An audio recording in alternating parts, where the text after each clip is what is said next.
Healing Her Heart, a short story by Laura Scott. Healing Her Heart, Book 1, in the Crystal Lake Series, EPUB edition, ISBN 978-0-9894139-2-3. Copyright 2013 by Laura Itting. Writing as Laura Scott. Cover art by the Killian Group Incorporated.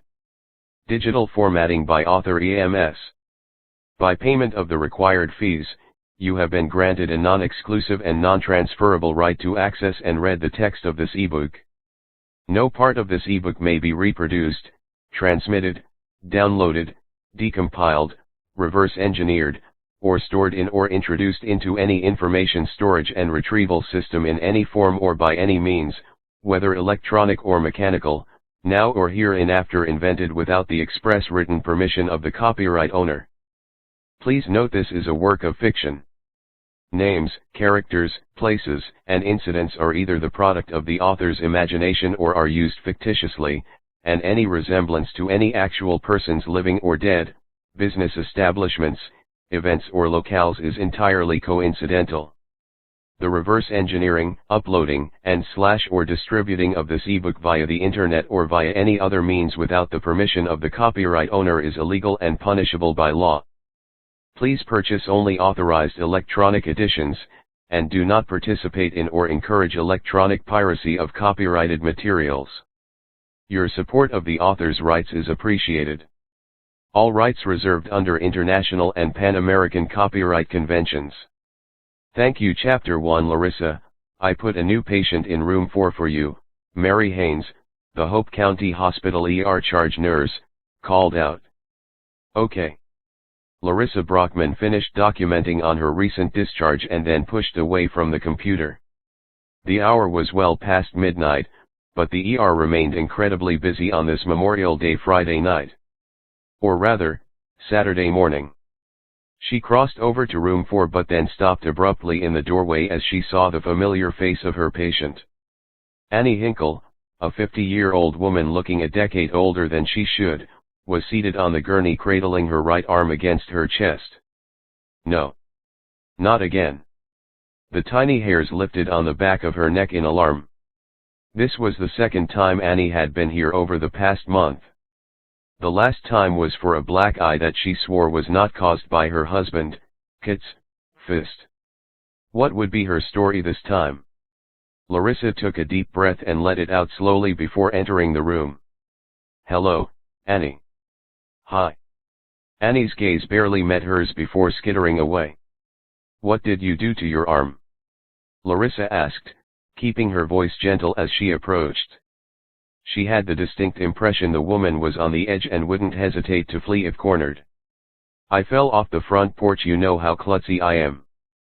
Annie refused to meet her gaze but kept staring down at her arm as if the injury might heal itself if she concentrated hard enough. I don't think you're klutzy at all, Larissa murmured. Show me where it hurts. Right here, Annie said, removing her left hand to reveal a darkly mottled bruise encircling her wrist. Larissa felt a little sick looking at the injury, knowing there was no possible way this had happened from a fall. She could clearly envision a man's large hand squeezing hard enough to cause this. She'd be surprised if there weren't a few broken bones hidden beneath the horribly discolored skin. Okay, I'm going to get you a cold pack for that, and I'm sure the doctor will want X-rays, too. She kept her voice calm with an effort. Do you need something for pain? Annie lifted her shoulder in a half-hearted shrug. Maybe a pain pill would help. Larissa nodded, thinking the poor woman needed far more than a pain pill. She batted a wave of helplessness aside. Are you hurt anywhere else? She asked. Maybe you hit your head? Or your ribs? No, just my wrist. All right, I'm going to check in with Dr. Allen, and then I'll be right back. Sure. Annie's gaze jerked away, causing Larissa's stomach to knot painfully. She recognized the signs and symptoms of abuse. Only too well. Dark memories from the past threatened to overwhelm her, and she fought them back with an effort. Struggling to keep her emotions under control, she grabbed an ice pack from the supply rack and then went searching for Dr. Gabe Allen, the physician in charge of the patients on her team. He was on the phone talking to the inpatient hospitalist about a patient he wanted admitted. She hovered nearby, waiting until he finished his call. He hung up the phone and flashed a warm smile. "Hi, Larissa, what's up?" His smile was far too attractive, an effect she'd been fighting for months now. So far, she thought she was hiding her feelings pretty well. "I need you to examine my patient in room 4, she said in a soft tone in a voice. "I'm convinced she's being physically abused." Gabe's smile faded. "Are you sure?" She'd only been a nurse here at the Hope County Hospital for 6 months, but she'd thought she'd proved her competence by now. She scowled. "Trust me, I'm sure." Gabe gave a terse nod. "All right, let me finish up this inpatient admission, and I'll be right over." "Thanks." She hurried back over to Annie's bedside, squeezing the disposable ice pack between her hands to activate the chemical reaction inside. "Here, place this around your wrist, okay," she instructed. "Dr. Allen will be here shortly." Annie winced but didn't say anything as she placed the cold pack over her wrist. Larissa struggled to find the right words that might break through the woman's wall of denial. "Annie, you don't have to put up with anyone hurting you. We have programs that can help keep you safe." "No one's hurting me," Annie swiftly denied. "I told you I fell off the porch." Her voice rose with indignation, and instinctively, Larissa knew she needed to back off or the woman might bolt. "Okay, I'm sorry. I just don't like the idea of anyone hurting you." She forced a reassuring smile. "You're such a nice woman, and you certainly deserve to be treated as such." "Oh, look, here comes Dr. Allen now." "How are you, Mrs. Hinkle?" he asked.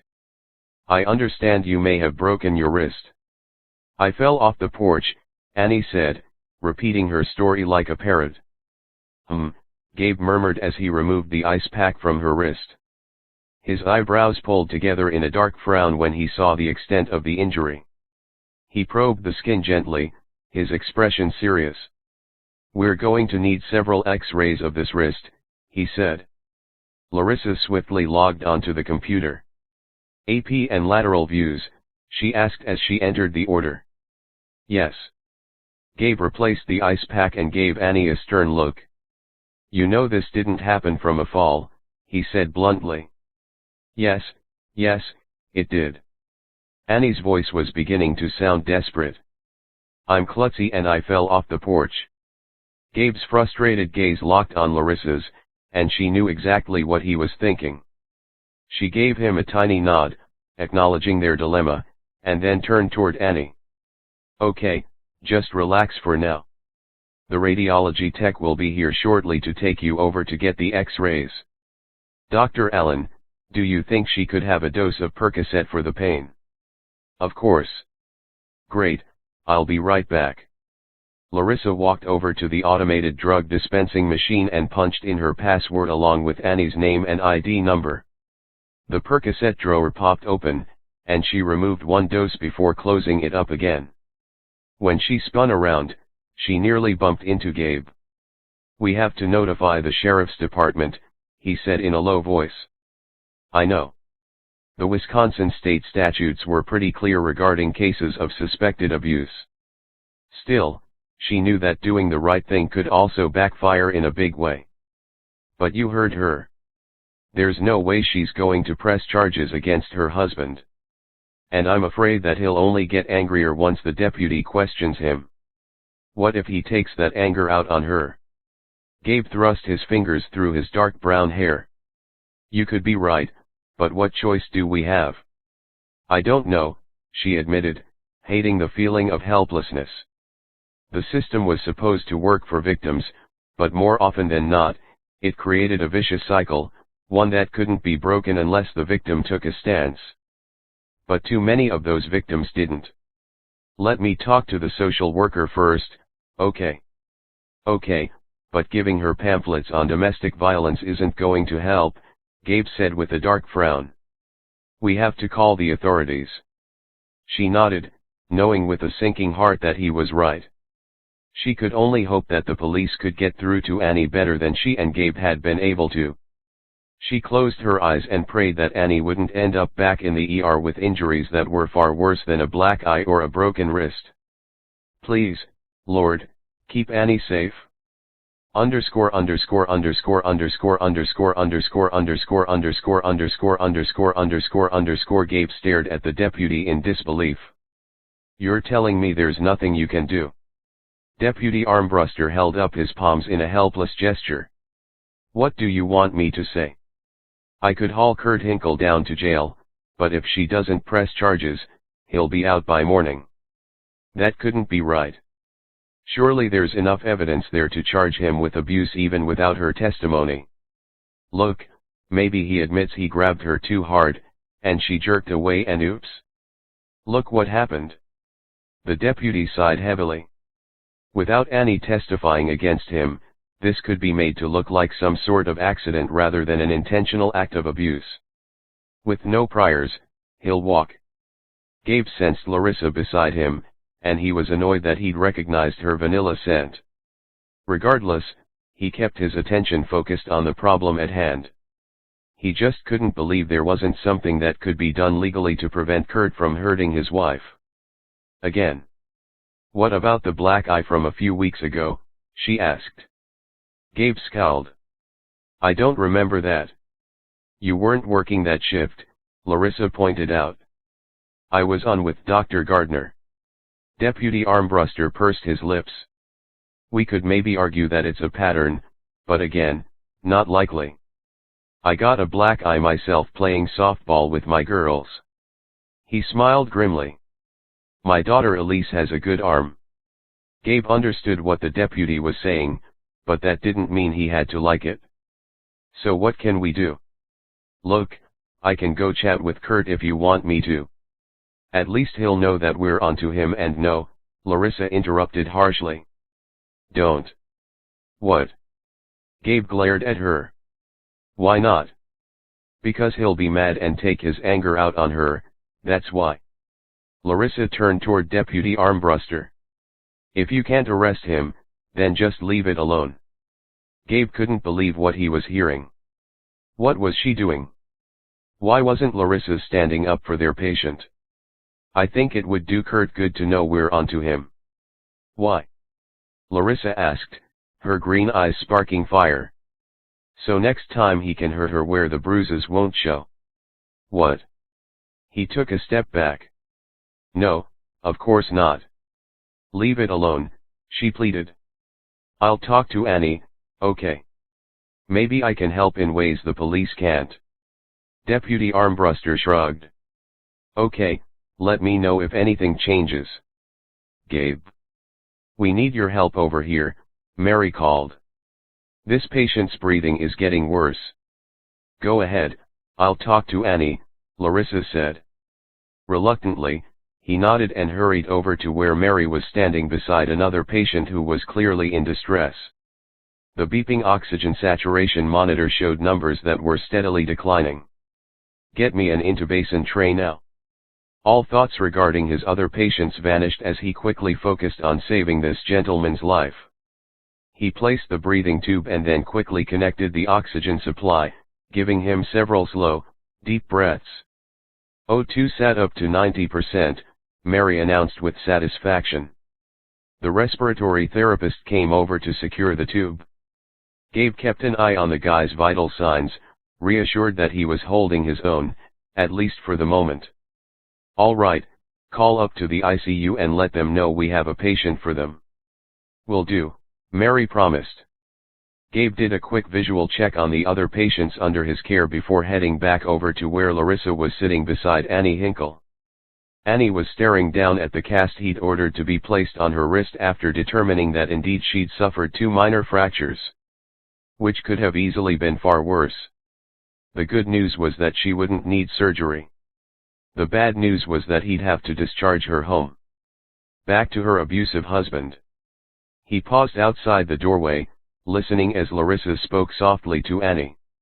Here's my name and phone number, Larissa said, pressing a small, folded piece of paper into Annie's uninjured hand. Call me if you feel afraid, or if you just want to talk. I'd be happy to help in any way I can. Thank you, Annie whispered. But really, I'm fine. Just a bit klutzy. Remember what I told you? Larissa asked. Annie slowly lifted her gaze to meet Larissa's. Her softly spoken yes sounded almost like an admission. Call me anytime, Larissa repeated. I will. Gabe stood there for a long moment, wishing he'd heard the entire conversation between the two women. He'd sensed right from the start that Larissa had identified with Annie on a level that he couldn't possibly imagine. Because of her previous ER experiences? Or from something more personal? He was surprised by the flash of anger at the thought of someone hurting Larissa. He signed Annie's discharge orders, unable to get the thought out of his mind. From the moment he'd first met Larissa, they'd connected on some sort of subliminal level. He was attracted to her, not just because of her pretty face and soft, wavy, blonde hair, but because they were both extremely dedicated to their patients and shared the same interests, like running. He'd caught sight of her several times when he took to the running trails, always giving her a nod of recognition but never stopping to chat. He'd had to work hard to keep his distance from her. Romance and work did not mix, a lesson he'd learned the hard way. He'd come to Crystal Lake a year ago, his pride battered and his reputation tarnished. After a year, he'd gained the respect he'd so desperately needed. Soon, he hoped to win the position of medical director for emergency medicine, putting his painful past away once and for all. He refused to even consider a personal relationship, especially with one of the nurses. But as he watched Larissa give Annie a brief hug and escort her out the door, he couldn't help wishing that he'd met Larissa under different circumstances. That she wasn't a nurse working in the ER with him. Because he liked her, far too much. Chapter 2. Larissa finished off the rest of her 12-hour night shift, grateful when the steady stream of patients slowed to a mere trickle. Between her deep concerns over Annie Hinkle and her ridiculous awareness of Gabe, she was physically and mentally exhausted. Outside, she paused to stare in awe at the rising sun sliding up the horizon in the east. The beautiful sight helped restore her sense of peace. Church services would be nice, too, even though it was Saturday. She knew Crystal Lake Church always held an early morning service. She slid into her car and headed in the direction of the small, beautiful, white church steeple clearly visible between the leaves of the trees. She was glad it was Memorial Day weekend as she had the next 2 days off before she had to return to work. As painful as the 12-hour shifts were to endure, the extra days off were wonderful. At the stoplight, she yawned so wide her jaw popped. Her eyelids became unbearably heavy, and she pried her eyes open with an effort. Maybe it was better to forego church services and head home since she was likely to fall asleep anyway. Her apartment was only a few miles away. Thankfully, she made it home without a problem. Inside, she set her alarm to go off in 5 hours, so she could try to get back on a day shift schedule. The worst part about working nights was switching back to day shifts on her days off. When her alarm blared 5 hours later, she groaned and staggered over to shut it off. Every cell in her body craved more sleep, but she forced herself to stay upright. A cup of coffee and a light breakfast helped clear away the lingering fog hovering along the edges of her mind. She stared outside at the bright sunlight. What she needed was a good rush of adrenaline. She tugged her running gear on, pulled her wavy hair back into a ponytail to keep it off her neck. A visor helped block the harsh rays from the sun as she headed outside. The first half-mile was the hardest, but once she hit her stride and wound her way along the jogging trail, shaded by towering trees, she felt every one of her muscles relax into an exhilarating rhythm.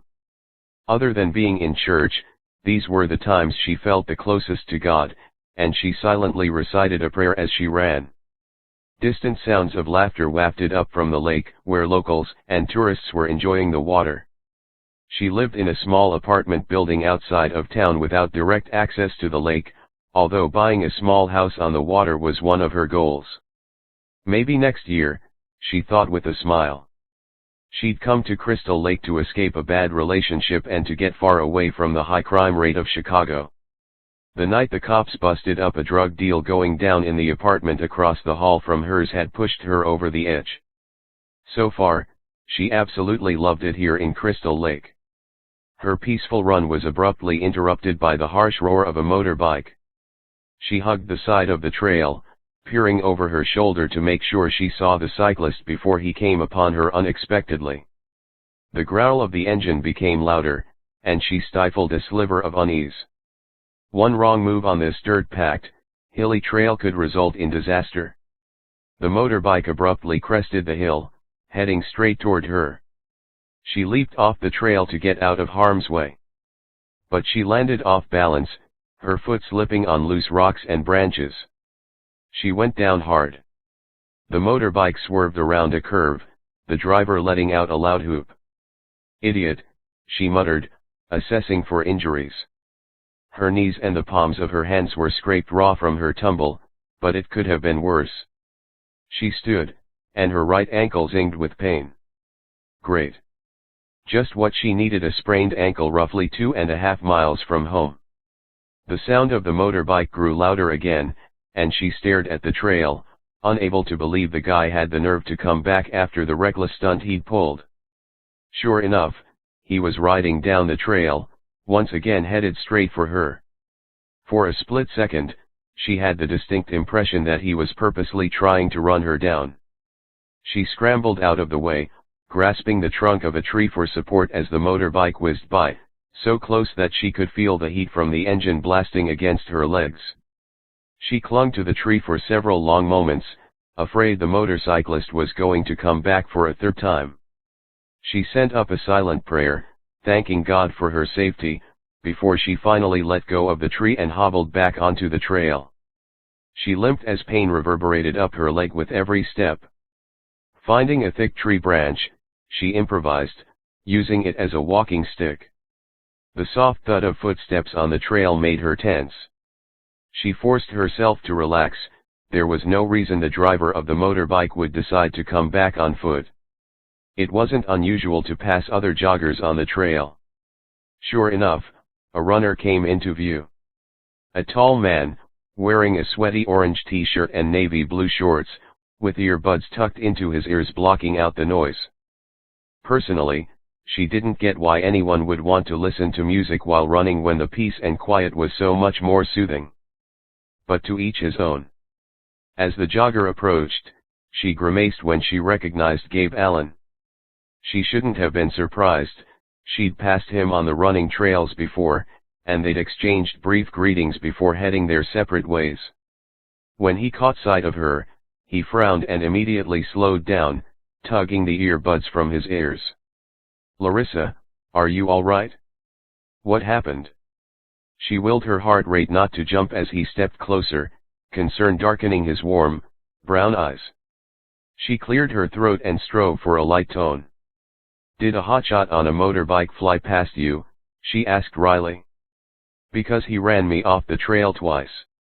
"Yeah, I saw him." Gabe dropped down to a crouch to examine the scrapes on her knees before he gently prodded her ankle. She sucked in a swift breath, and he glanced up at her. "This looks like a bad sprain." "Thanks for the diagnosis, Doc," she said lightly. "I realize I'm just a nurse, but I kind of figured that out all by myself." Gabe didn't take offense but sent her a lopsided smile. "You should probably get an MRI to rule out ligament damage." She shrugged. "Yeah, but I can't do that until the swelling goes down, anyway, right?" "Right. You'll get a better picture if you wait a few days," he agreed, rising to his feet. "Come on, lean on me, and I'll help you get home." "What?" His offer was so unexpected she nearly lost her balance. The last thing she needed was to cozy up to Gabe for 2.5 long miles. "There's no need for you to cut your run short because of me. I have my trusty walking stick. I'll be fine. Don't be ridiculous. I'm not leaving you here like this. Leaning on me is way better than using a stick, and my place isn't that far, Just a mile and a quarter from here. A mile and a quarter still seemed like a long way, but it was better than going all the way to her apartment. She reluctantly nodded. All right. But I'm hot and sweaty, she warned as he wrapped his arm firmly around her waist. Me, too, he said easily, shortening his stride to match hers. Their progress was still awkward, and she was far too aware of being so close to Gabe. I wish I knew who that motorbike driver was, she muttered in an attempt to distract herself from his nearness. I'd report him to the police. He's a menace on these trails.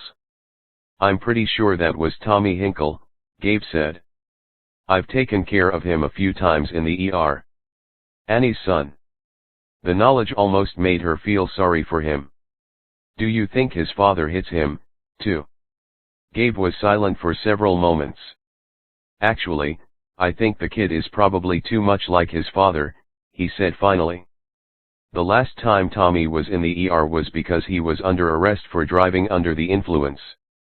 He bragged that his dad would bail him out, no problem. I got the impression his dad lets him do whatever he wants. Maybe even encourages him. She sighed and shook her head. Poor Annie. I'm getting the feeling it's 2 against 1 in that household. Yeah, I'm afraid so. They walked along in silence for a few minutes. Then Gabe's arm tightened around her waist, drawing her to a halt. There, see between the trees? That's my place. Think you can make it that far? Yes, I can make it, she assured him, even though in truth, her right ankle still throbbed like crazy. Not to mention, being this close to him was wreaking havoc on her hard-won control. Larissa knew she couldn't afford to let her guard down with Gabe. No matter how much she wanted to. Underscore underscore underscore underscore underscore underscore underscore underscore underscore underscore underscore underscore Gabe grimly paced off the distance to his place as they made their way along the trail. He couldn't, in good conscience, leave Larissa to hobble along on her own, but holding on to her like this hadn't been the brightest idea he'd ever had.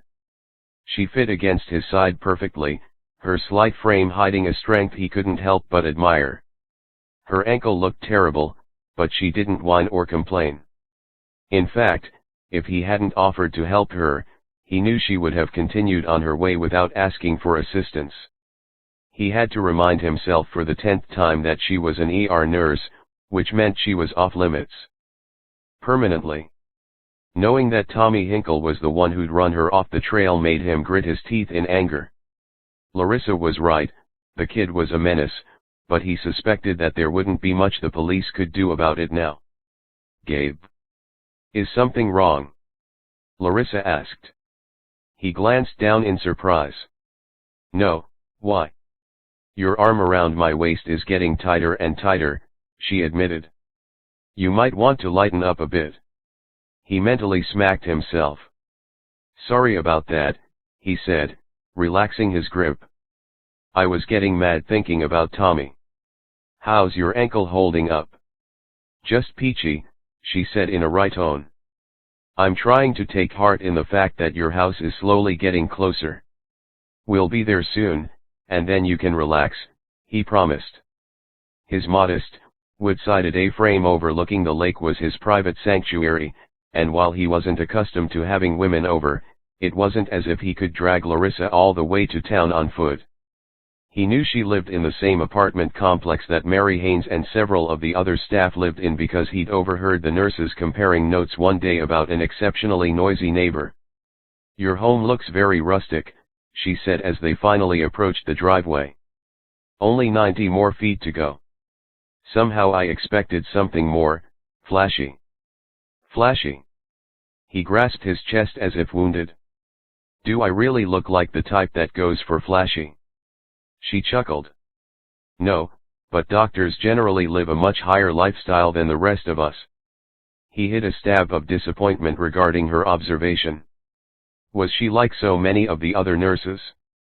The ones who set their sights on marrying a doctor? And when they didn't get what they wanted, stooped so low as to tell lies, not caring that they destroyed a man's reputation. It's so beautiful, she murmured. You must love the peace and quiet. I do, he agreed, refusing to waste any time thinking about Rebecca. She was out of his life, for good. 3 more feet and they were up to his front stoop. Can you navigate the step all right? Or should I carry you? I can do it, she responded quickly. He held the door open for her, and she limped inside, heading for the closest chair. Thanks, she said with a sigh. Feels good to sit down for a moment. I hate to ask for any more favors, but I'd appreciate a ride home. I'll drive you home as soon as we clean up those wounds. Didn't she realize there was blood oozing out from the dirt-filled abrasions? Sit tight, I'll be right back. Wait, you don't have to, she began, but he ignored her. He went to rummage through his bathroom cabinet, finding everything he needed: dressings, tape, antibiotic ointment.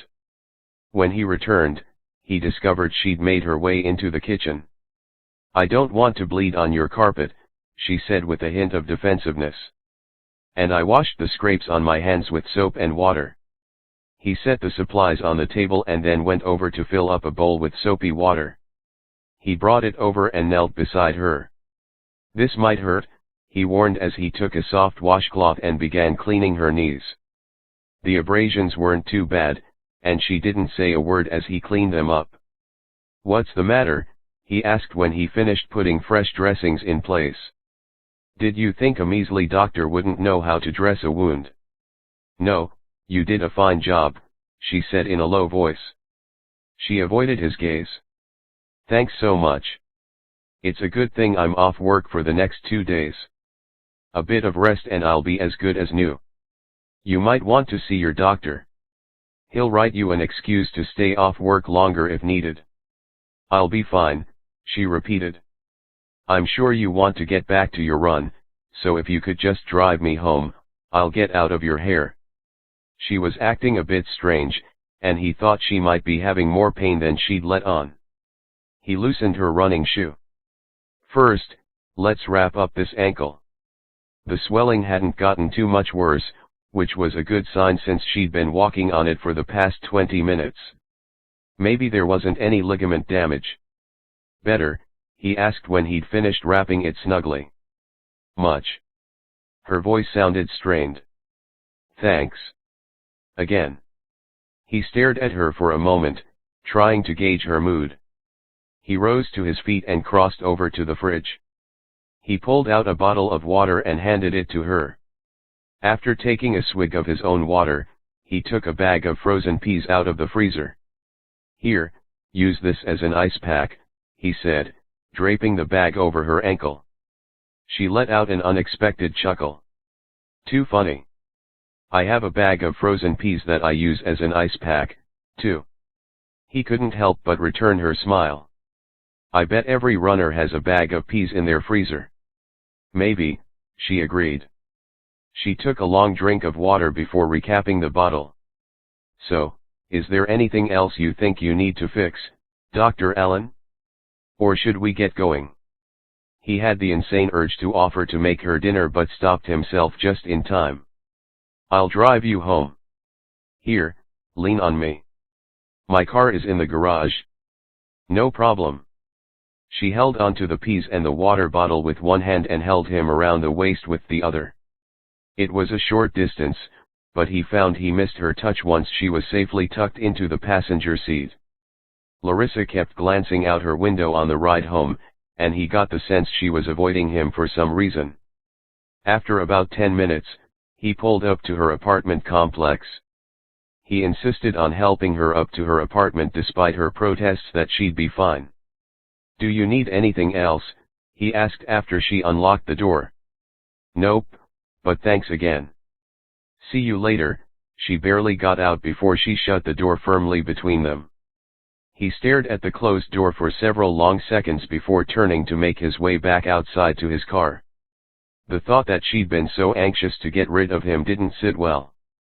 And much like the way she'd interrupted his run, granted, through no fault of her own, she annoyingly infiltrated his thoughts for the remainder of the day. Chapter 3. Larissa slid behind the wheel of her car, intending to attend Sunday morning church services. However, using her right foot to drive proved nearly impossible.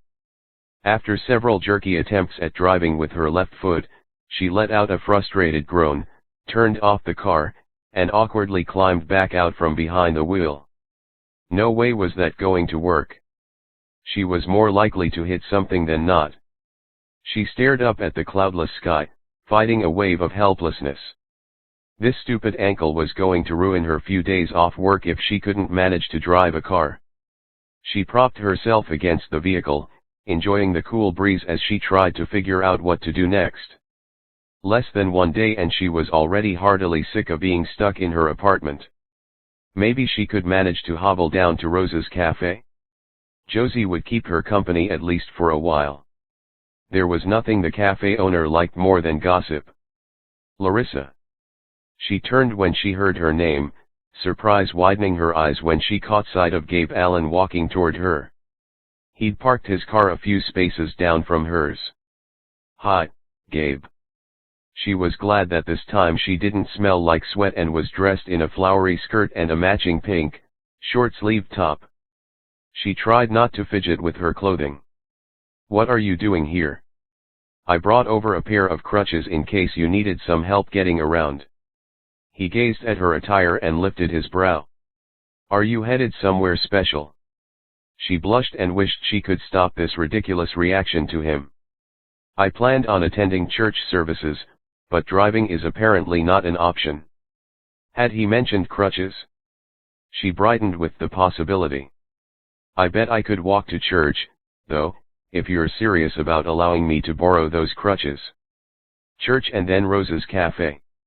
Much better than sitting around and staring at the four walls of her apartment. "I think it would be better if I drove you to church," Gabe said slowly. "Crutch walking isn't easy for long distances." "Oh." She was flabbergasted by his willingness to take her to church because she'd never seen him attend services in the past. "That's very kind, but I don't want to take you out of your way." "It's no problem. Here, lean on me, and we'll get you over to my car." She found it unsettling to realize she was standing close to Gabe with his arm anchored around her waist for the second time in less than 24 hours. She had no idea why God kept sending this man into her path, but for right now, she couldn't think of an excuse not to go along with his offer. Other than the obvious one, that spending time with Gabe wasn't smart. But she breathed a little easier when she was safely seated in the passenger seat of his car. She waited until he slid into the driver's seat before glancing at him.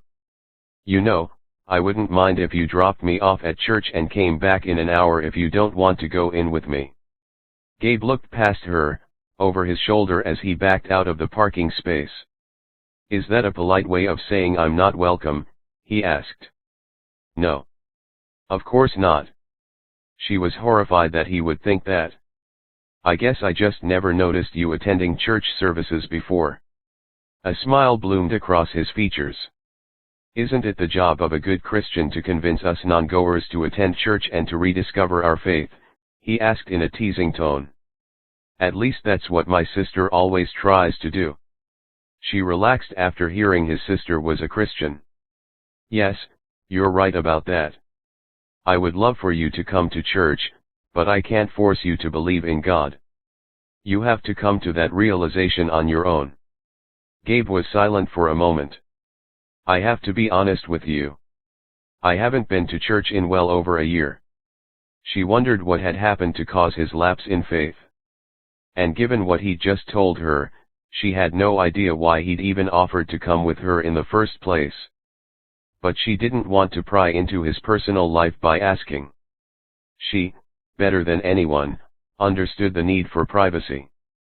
"Well, I have to tell you that out of all the church services I've attended in my lifetime, Pastor John gives one of the best," she said lightly.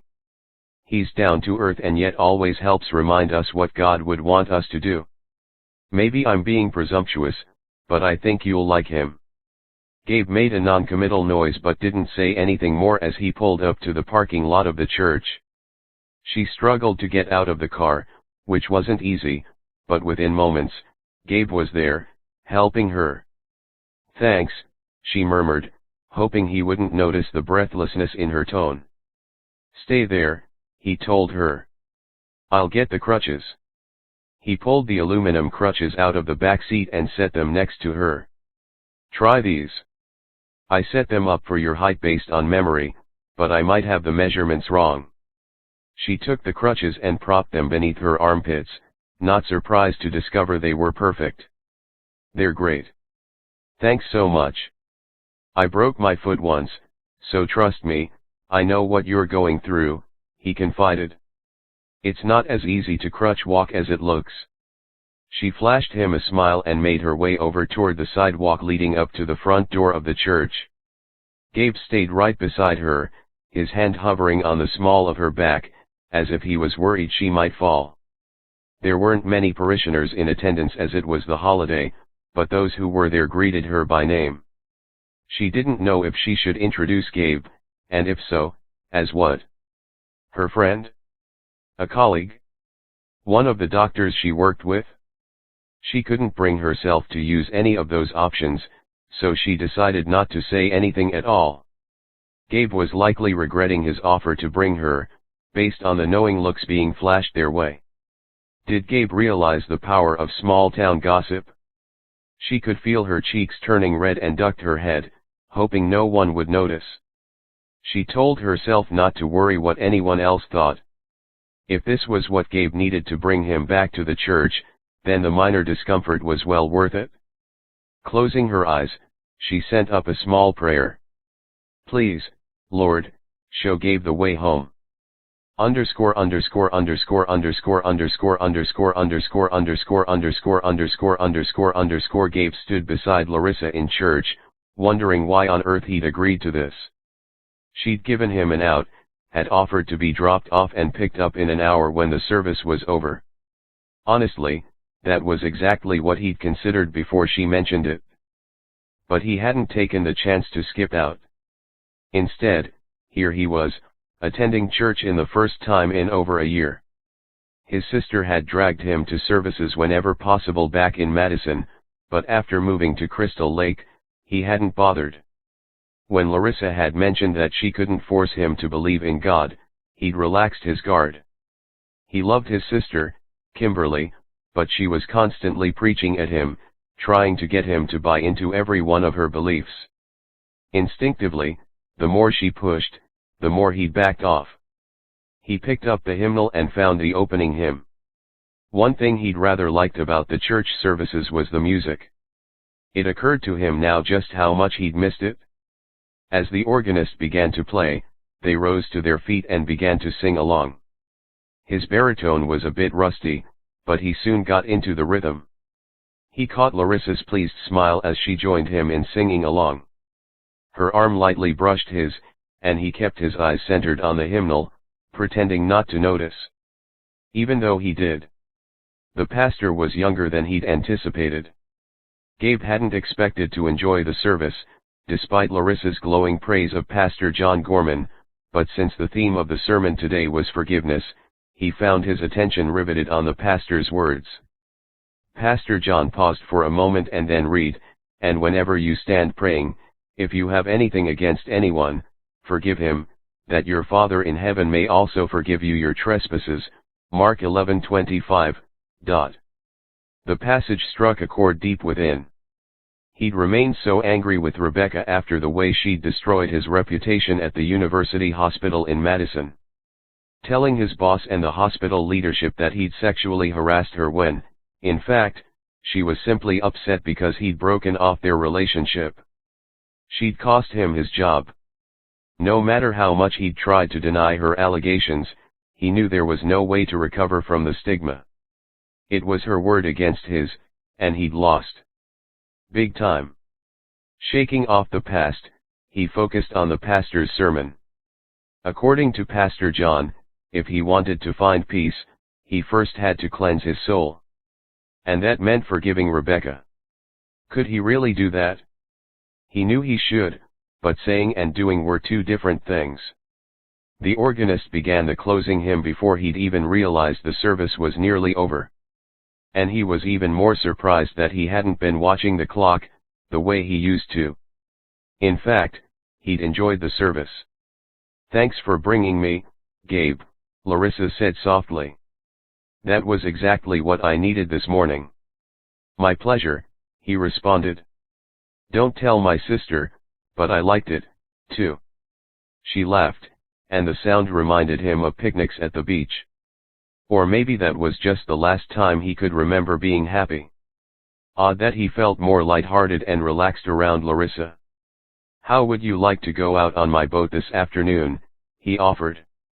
"I know the lake will be busy considering it's the Memorial Day holiday, but we can still have fun."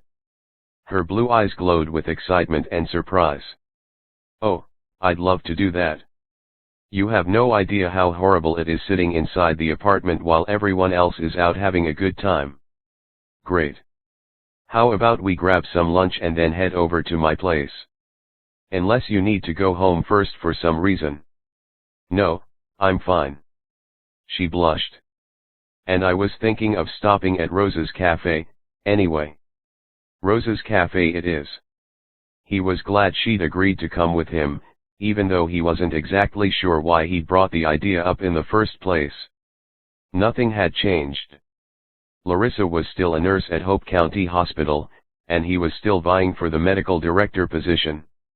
He couldn't afford to get emotionally involved with someone he worked with.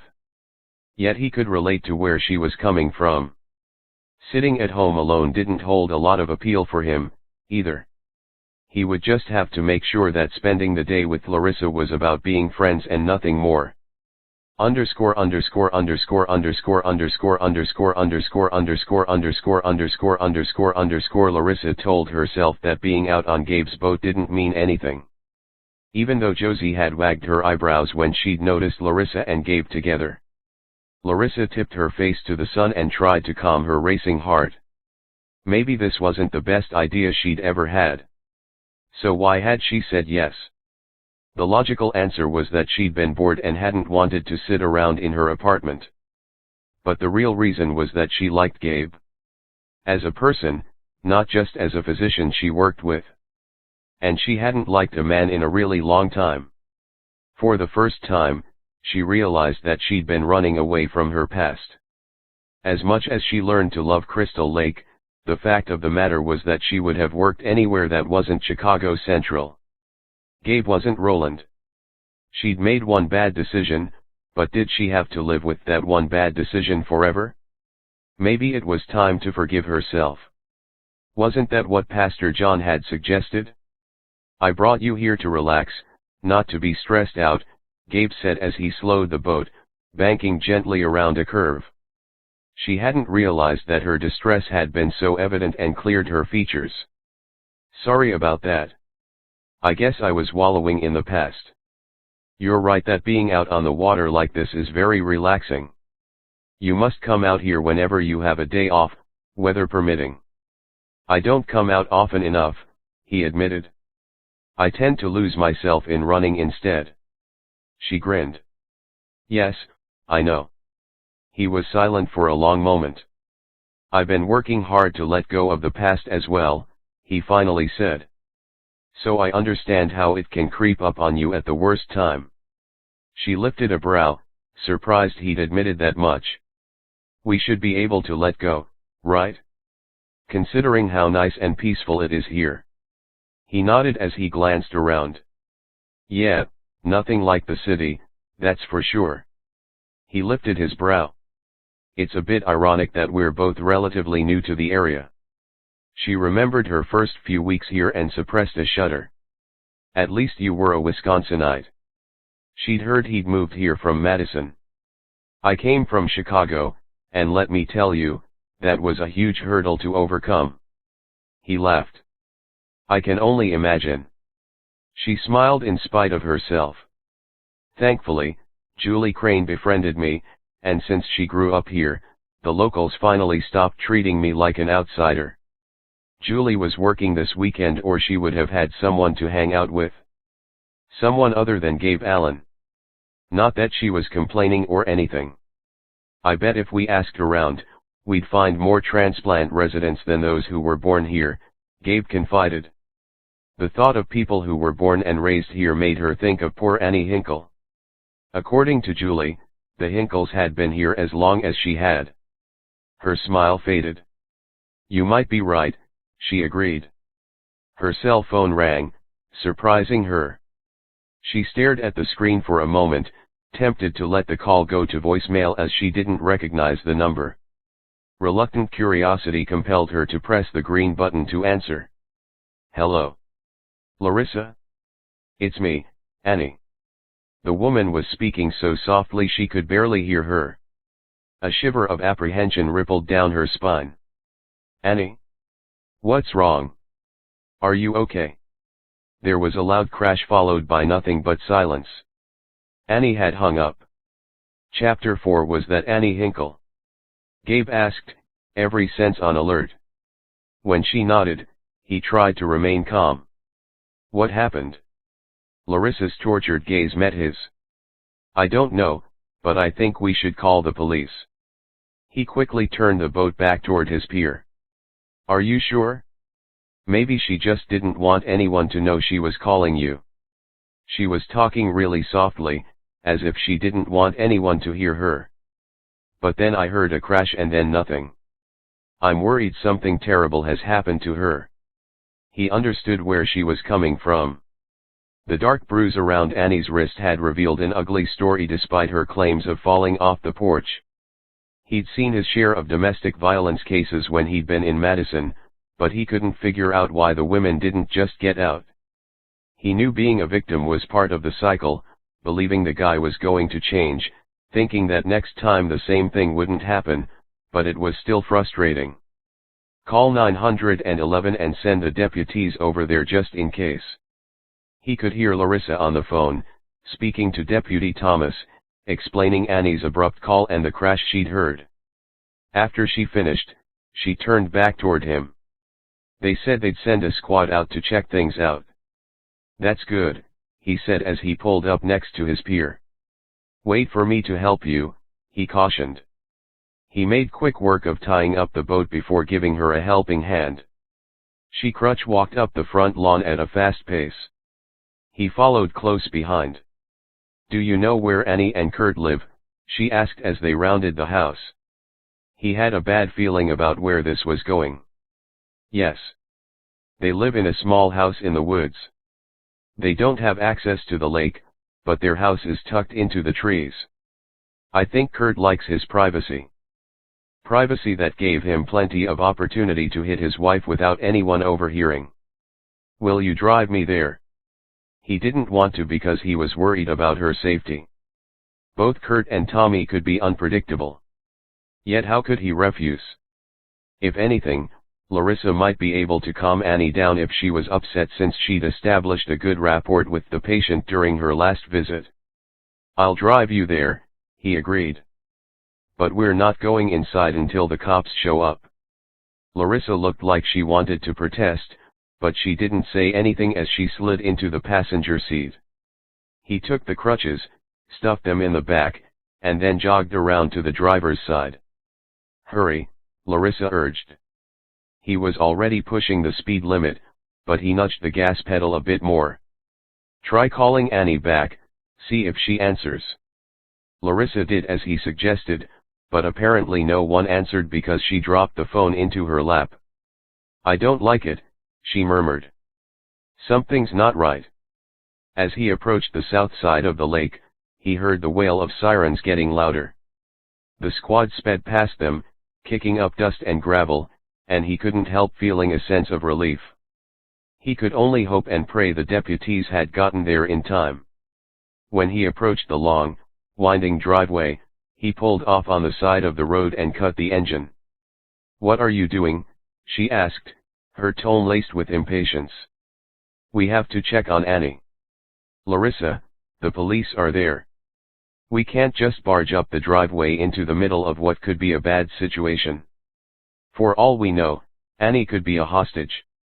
There could be weapons involved. And from what he'd heard about Kurt, the guy was an avid hunter, so for sure he owned at least one gun, if not more. Let's just sit here for a minute and wait. Larissa's expression betrayed her frustration, but when she bowed her head to pray, he reached over to take her hand in his. "Dear Lord, we ask that you please keep Annie safe in your care," he murmured. "Amen," Larissa whispered. Larissa stared through the windshield, searching for some sign of either Annie or the police. Both windows were down, too, but they couldn't hear anything, and she wasn't sure if that was a good thing or not. At least there wasn't any shouting or gunfire. But what if everyone was already dead? She couldn't bear the thought. Usually prayer helped keep her calm, but she couldn't deny an acute sense of urgency. She was pleased that Gabe had prayed with her, and if the situation wasn't so tense, she might have asked him more about what had caused him to stray from his faith. The sound of muted voices reached her ears, and she grabbed Gabe's hand. "Did you hear that?" she whispered. He nodded. "Maybe there's nothing to worry about," he suggested. As much as she wanted to believe that, she knew too well it wasn't likely. Abusive men didn't just turn over a new leaf. They always wanted to prove that they were in control, no matter what it took. And the abuse was always the victim's fault. "You're so stupid. How could you do something so stupid?" Whack. "Maybe next time, you'll think before you open up your mouth." Smack. Larissa shivered despite the warm air as memories of the past came rushing forward. Her stepfather had beat her mother on a regular basis, but it wasn't until her stepfather started beating Larissa that her mother had finally escaped. "Hey, what's wrong?" Gabe whispered. "You suddenly got very pale." She needed to pull herself together. "Nothing. I'm fine." The sound of a car motor startled her, and she held her breath until the squad car came into view. The two deputies inside looked grim. "What happened?" Gabe asked through his open window. "Is Annie all right?" The two deputies exchanged a long look. "Apparently everything is all right. Annie claims she knocked a pot of hot water off the stove and that her burns are superficial. She's refusing medical care. And Kurt has promised to take care of her." Larissa shook her head, knowing that there was way more to the story. But what could they do? If Annie wouldn't come forward to testify against her husband or come in to get medical care, they couldn't take any action against him. "Sorry we bothered you," Gabe said. "It's no bother," Deputy Thomas said with a dark frown. "But it is frustrating. At the moment, our hands are tied. Let us know if you hear anything more."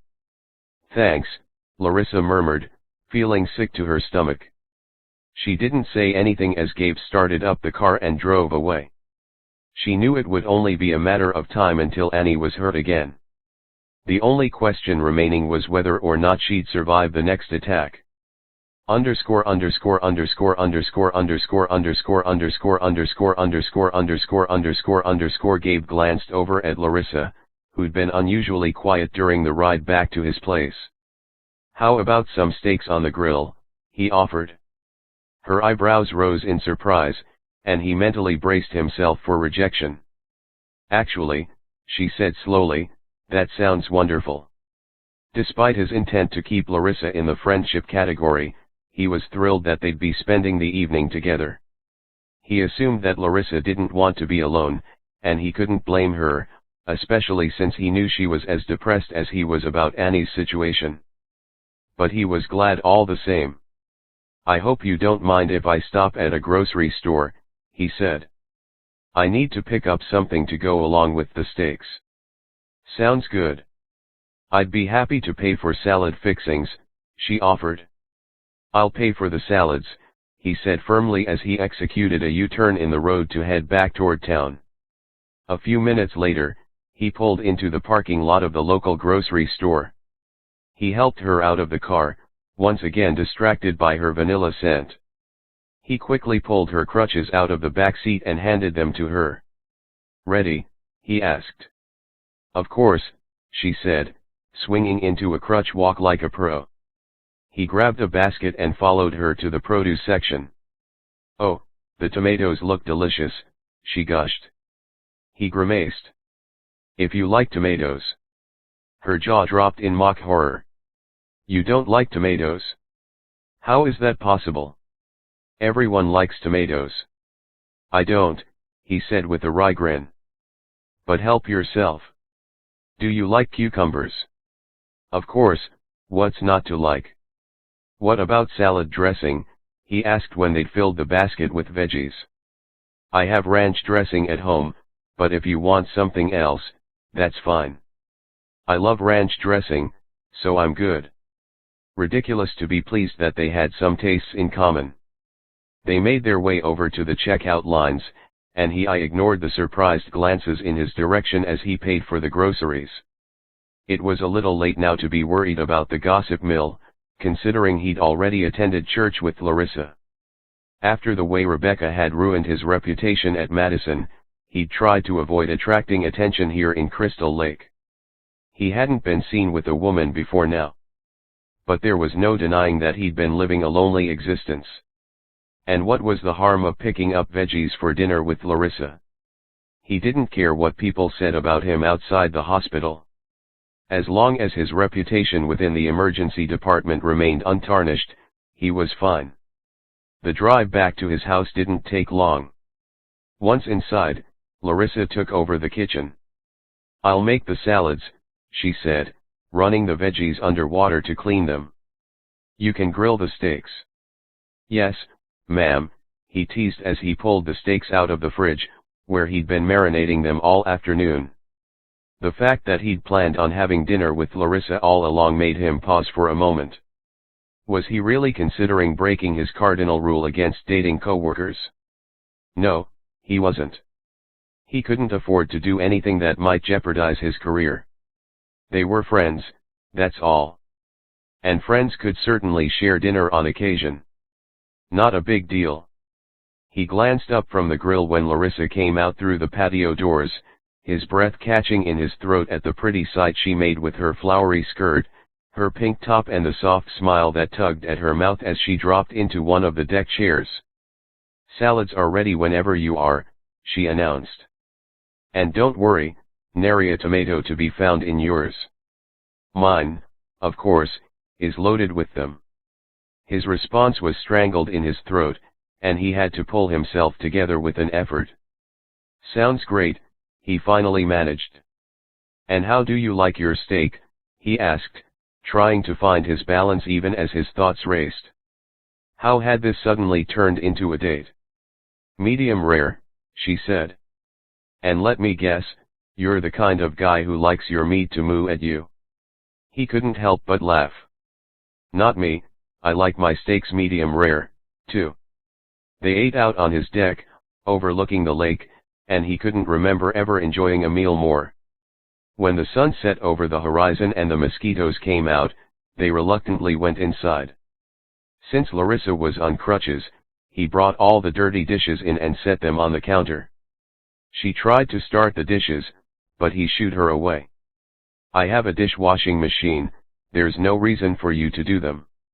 All right, she agreed. It's time for me to head home, anyway.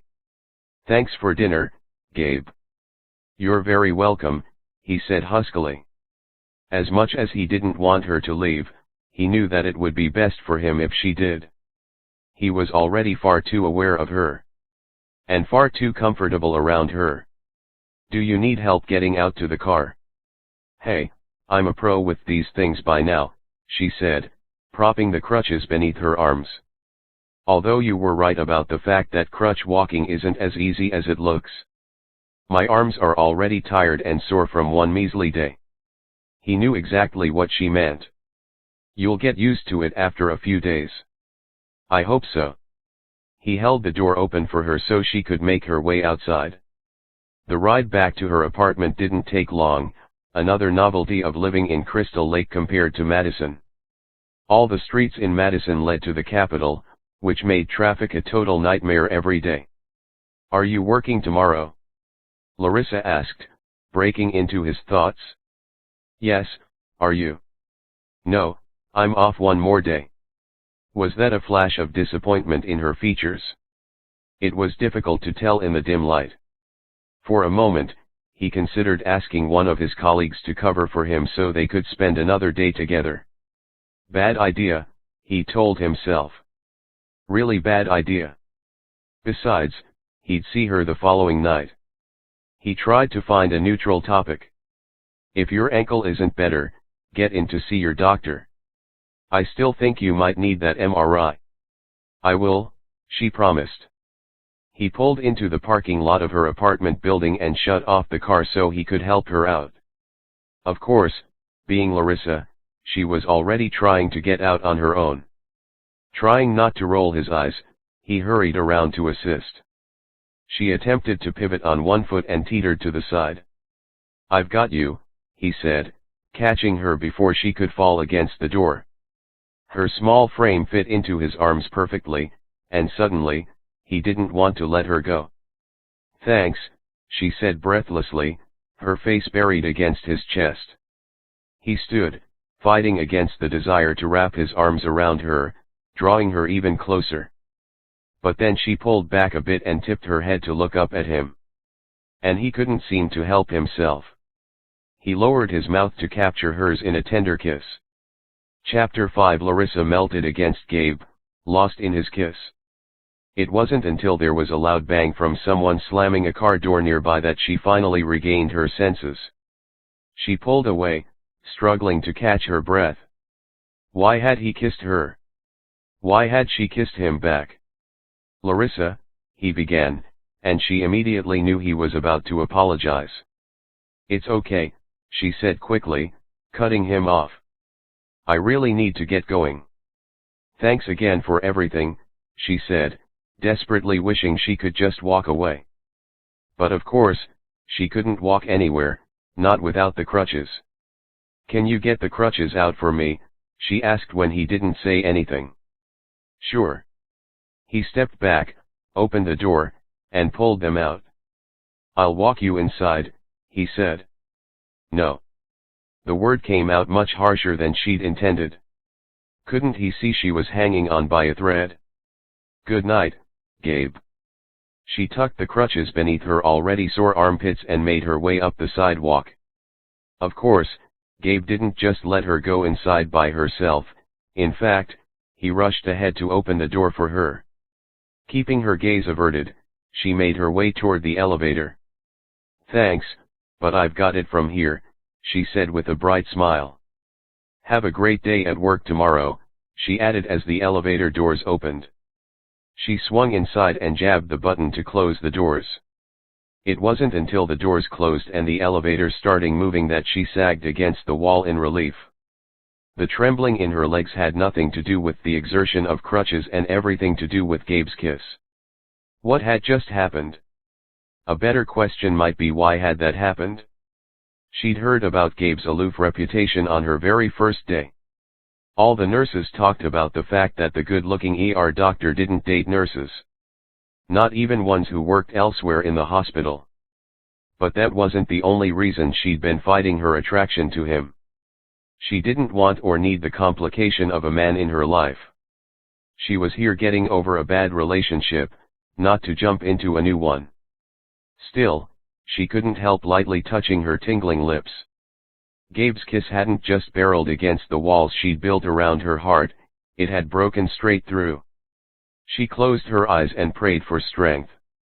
Underscore underscore underscore underscore underscore underscore underscore underscore underscore underscore underscore underscore Larissa's ankle felt much better the next morning, so much so that she decided against going to an urgent care, her only option on the Memorial Day holiday. The swelling had come down to the point she probably didn't really need the crutches, but she used them anyway just to rest the ankle a bit more, especially since she was scheduled for another 12-hour shift the next day. At least she was scheduled for the night shift, so she'd have the entire day to rest it. Summer clouds darkened the sky, making it a great day to stay inside doing chores. Getting her laundry done was tricky, but she managed to scoot the basket into the elevator to get down into the basement. As the day wore on, she couldn't seem to stop thinking about Gabe. Which was ridiculous, because she'd already decided that she needed to keep her distance from him. Yet she must have checked her phone a dozen times, wondering if she'd missed his call. Or a call from Annie. She thought about the poor woman as she placed the frozen bag of peas over her ankle. She'd called Annie's number several times, but the calls went straight to voicemail. Either Annie's phone was turned off or Kurt had destroyed it. She shivered, hoping that Annie had managed to keep the phone hidden. If not, the poor woman had no way of calling for help. Not that she'd called the police so far. Larissa had sensed Gabe's frustration yesterday when Annie had refused to press charges. She understood all too well what was going on in Annie's mind. How many times had she begged her mother to leave George? Too many to count. Her mother always had an excuse: either she was afraid she wouldn't be able to find a job, or she was afraid George would come after her, or she was afraid George would actually leave her alone. She'd tried to tell her mother they were better off without him, but it wasn't until he'd attacked Larissa that her mother had sneaked away in the dead of the night, going straight to a women's shelter, one of the many Larissa had tried to convince her to go to in the past. The years after George had been rough on both of them. Her mother had been depressed, and the only job she'd been able to get was that of a waitress, which hadn't brought in much money. Larissa had gotten a job as soon as she'd turned 16 to help with the household expenses. When she was 17, she took the nursing assistant program through her high school and had gotten a decent paying job at a local nursing home. She enjoyed working with patients and had decided to go into nursing. Ironically, once she'd headed off to college, her mother had found a new man, one that didn't hit her or abuse her in any way. He was significantly older, but as long as her mother was happy, she didn't care. In talking to Annie in the ER, she'd tried to explain to Annie that she could do the same. But after the incident last evening, she could only assume her words had fallen on deaf ears. Well, maybe not completely deaf, as Annie had tried to call her. Shaking off her depressing thoughts, she finished her laundry and then settled in for a movie marathon. She had a secret weakness for the old Star Wars movies and watched one after another, staying up as late as possible so she could sleep in before her next night shift. The next afternoon, her ankle felt even better. She stayed off of it until she needed to get dressed for work. Even then, she wrapped it snugly for extra support. Dark storm clouds obscured the sun, streaks of lightning flashing across the sky as she headed to the hospital. She hurried, trying to beat the rain, making it inside the hospital with mere seconds to spare before the sky opened up and rain pelted the earth. She grinned at her friend Julie. "I thought for sure you'd be off today. Didn't you work the past 2 days? Tonight is my last of 3 shifts in a row, and then I'm off for 4 glorious days," Julie responded. "Can't wait." Julie was lucky to have purchased a townhouse on the lake. She'd gotten a decent price because one side had suffered a kitchen fire. If Larissa had managed to save more money, she might have put in a bid for the place herself. Although she was glad her friend had gotten it. Next year, she silently promised. Next year she'd have enough money for a down payment. "Are you in the trauma room tonight?" Larissa asked as they made their way over to the desk. Deborah was the charge nurse, and she looked harassed as they approached. "I don't know," Julie said with a wry smile. "Guess we'll find out." "I'm glad you're both here," Deborah said. "We're short-staffed tonight, so I'll need both of you to take a team and help cover the trauma room," she instructed. "Larissa, you're team 1, and Julie, you're team 2. I have Jessica covering team 3, and I'll pitch in as needed." Larissa exchanged a wince with Julie before nodding. "Okay. This is going to be a long night," Julie muttered as they walked away to their respective teams. "I bet this storm is going to bring a bunch of trauma cases in. We'll be running for sure." "You're probably right," Larissa agreed. Too late now to wish she'd gotten a doctor's excuse. Although to be fair, she was glad she hadn't called in, otherwise she would have left Deborah, Julie, and Jessica to handle the ER alone. For the next 3 hours, Larissa dealt with a steady stream of patients, and thankfully, only 2 trauma patients had come in. She'd taken the first one, and Julie had taken the second. "Tag, you're it," Julie had joked as they passed in the hallway like ships in the night. I know, Larissa muttered. They were to take turns with the traumas unless there were two at the same time, and then Deborah would come and assist. Gabe walked into the ER at 10:45, and she realized he was also assigned the night shift. The doctors worked 8-hour shifts instead of 12, and she hadn't really thought about Gabe at all until now. Memories of their heated kiss made her blush, and she kept her gaze focused on the computer screen as he went over to the main census board. "Okay, Mr. Harris, you're all set for discharge," she said, walking into her patient's room. "Remember, you have to follow up with your doctor first thing tomorrow morning, okay?" "I'll remember," the elderly patient said as he stood. Mr. Clarence Harris had congestive heart failure and often forgot to take his medications, which then caused him to become short of breath. In reading his chart, it sounded like his son wanted him to go to a nursing home, but the older man kept refusing. "All right, take care, then." She helped him out to a wheelchair. Rick, one of their techs, came over to escort the patient outside. "Hi, Larissa, I'm surprised to see you here." Gabe's voice broke into her thoughts. "How's your ankle?" She took a deep breath before turning to face him. "It's a lot better, thanks. I have the crutches in my car if you want them back." "No rush," he said with a shrug. The way he stood there with his hands stuffed into the pockets of his lab coat, she sensed there was more he wanted to say, but just then, their trauma pagers went off. "Car versus pedestrian just off Highway Z," Gabe said out loud as he read his pager. "Victim is a 50-year-old woman, and her vitals are bad." It doesn't sound good. Her stomach clenched with dread as she read the same message. Annie was 50 years old and lived near Highway Z. Granted, that didn't mean she was the victim. Still, she sent up a quick prayer for Annie's safekeeping. "We should call a chopper, in case she needs to get to Madison," she suggested as she followed Gabe into the trauma bay. They were only a level 2 trauma center, and if this patient was really bad, they'd need to stabilize her and get her transferred as soon as possible. Good idea. She'd barely made the call when the ambulance bay burst open, revealing a bevy of paramedics surrounding a gurney. The moment she saw the victim, she knew it was Annie despite the massive amount of blood.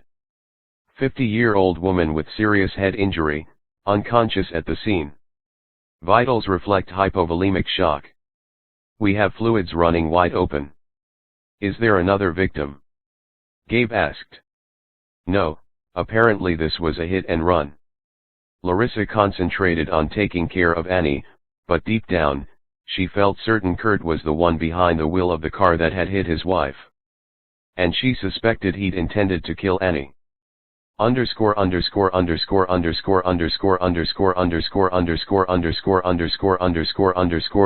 and Gabe worked on Annie for a solid hour before they deemed her stable enough to transfer. Larissa watched the flight team wheel Annie away and silently prayed. "Dear Lord, please keep Annie safe in your care." "Larissa." Gabe's low voice broke into her prayer. "Are you all right?" Suddenly, she wasn't. She had to get away, just for a few minutes. "Excuse me," she murmured, slipping away. She stepped outside, staying beneath the overhang so that she didn't get drenched by the rain. What had happened to Annie? Had she tried to escape Kurt on foot? Had she been on the road, helpless as he drove directly at her? Squeezing her eyes shut didn't help erase the image she could see so clearly in her mind. Maybe it wasn't Kurt, she tried to tell herself. Maybe Annie had been running from her husband and dashed onto the road, directly in the path of an oncoming car. She took several deep breaths, trying to calm her ragged nerves. There wasn't anything she could do to help Annie right now. She and Gabe had done their best, placing a breathing tube and a central venous catheter before pumping several units of blood into her system. The rest was up to the trauma team in Madison and God. Feeling calmer, she turned to go back inside, shivering when a blast of cold rain hit her back, soaking through the thin fabric of her scrubs. The trauma bay was empty now and had already been cleaned up, which made her feel guilty. It was almost 4 in the morning, the most difficult part of the night shift, and she realized she must have stayed outside longer than she intended. Time to stop worrying about Annie and to focus her attention on the handful of patients who still needed care on her team. She was about to head through the trauma bay when suddenly the ambulance bay doors opened behind her, letting in a blast of cool air. She jumped around in surprise and nearly tripped over her feet when she saw a disheveled man standing there holding a gun. "This is all your fault," he said in a harsh tone, waving the gun in her general direction. "Annie's gone, and it's all your fault." Kurt Hinkle. Was he intoxicated?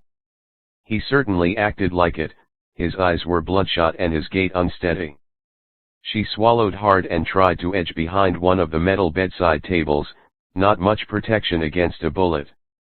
When Kurt came farther in the room, she fought a rising panic. Where was everyone? Couldn't they hear Kurt? "Don't move," he threatened. He took a step toward her, and she couldn't help shrinking backward, dragging the metal bedside table with her. And this time when he raised the gun and pointed it directly at her, his hand was far too steady. Chapter 6. Gabe glanced impatiently at the clock on the wall. Where was Larissa? It wasn't like her to take such a long break in the middle of her shift like this. He'd always been impressed by what a hard worker she was. But he also knew just how upset she was at seeing the extent of Annie's injuries.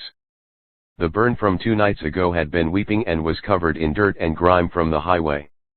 Annie had also sustained several broken bones, a head injury, and a potential ruptured spleen.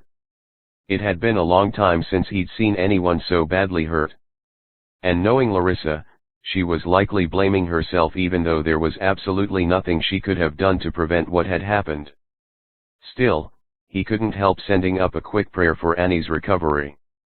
And then shook his head in mild disbelief when he realized he'd prayed more since attending church with Larissa than he had in the year his sister had hounded him to go. Not that he planned on telling Kimberly that. Julie came abruptly around the corner and barreled right into him. He steadied her with his hands on her shoulders. "Whoa, take it easy." "Sorry," she said with a sigh, taking a step back. "It's been so crazy busy." She frowned. "Have you seen Larissa? One of her patients needs something for pain." "I'll find her," he promised. "Just get her patient the pain meds for now, okay?"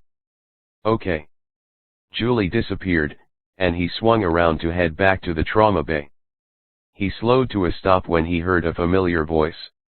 "Annie's not here, Kurt. Why don't you put the gun down and have a seat so I can arrange for you to go and see her?" "Kurt." Gun. Ice crawled down his spine, and he sprinted toward the nearest phone and punched in 911. "Kurt Hinkle is armed with a gun and is in the trauma bay with Larissa," he said in a low, terse tone to Grace, the sheriff's department dispatcher. "Hurry." He hung up the phone, swung around, and quickly flagged down Deborah, the charge nurse. "Keep everyone out of the trauma bay, do you understand?" he said as quietly as possible. "What's going on?" "Kurt Hinkle is in there with a gun, but the police are on their way." "Keep everyone out and far away from this area," he repeated, moving toward the door. "You can't go in there," Deborah protested, grabbing his arm. "Yes, I can. Just keep everyone out here, okay?" He shook off her hand and edged toward the door leading to the trauma bay. He didn't want to barge in there in case he startled Kurt into shooting.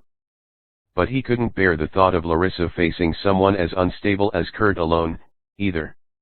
"Dear Lord, please give me strength." He cracked the door open and peered inside.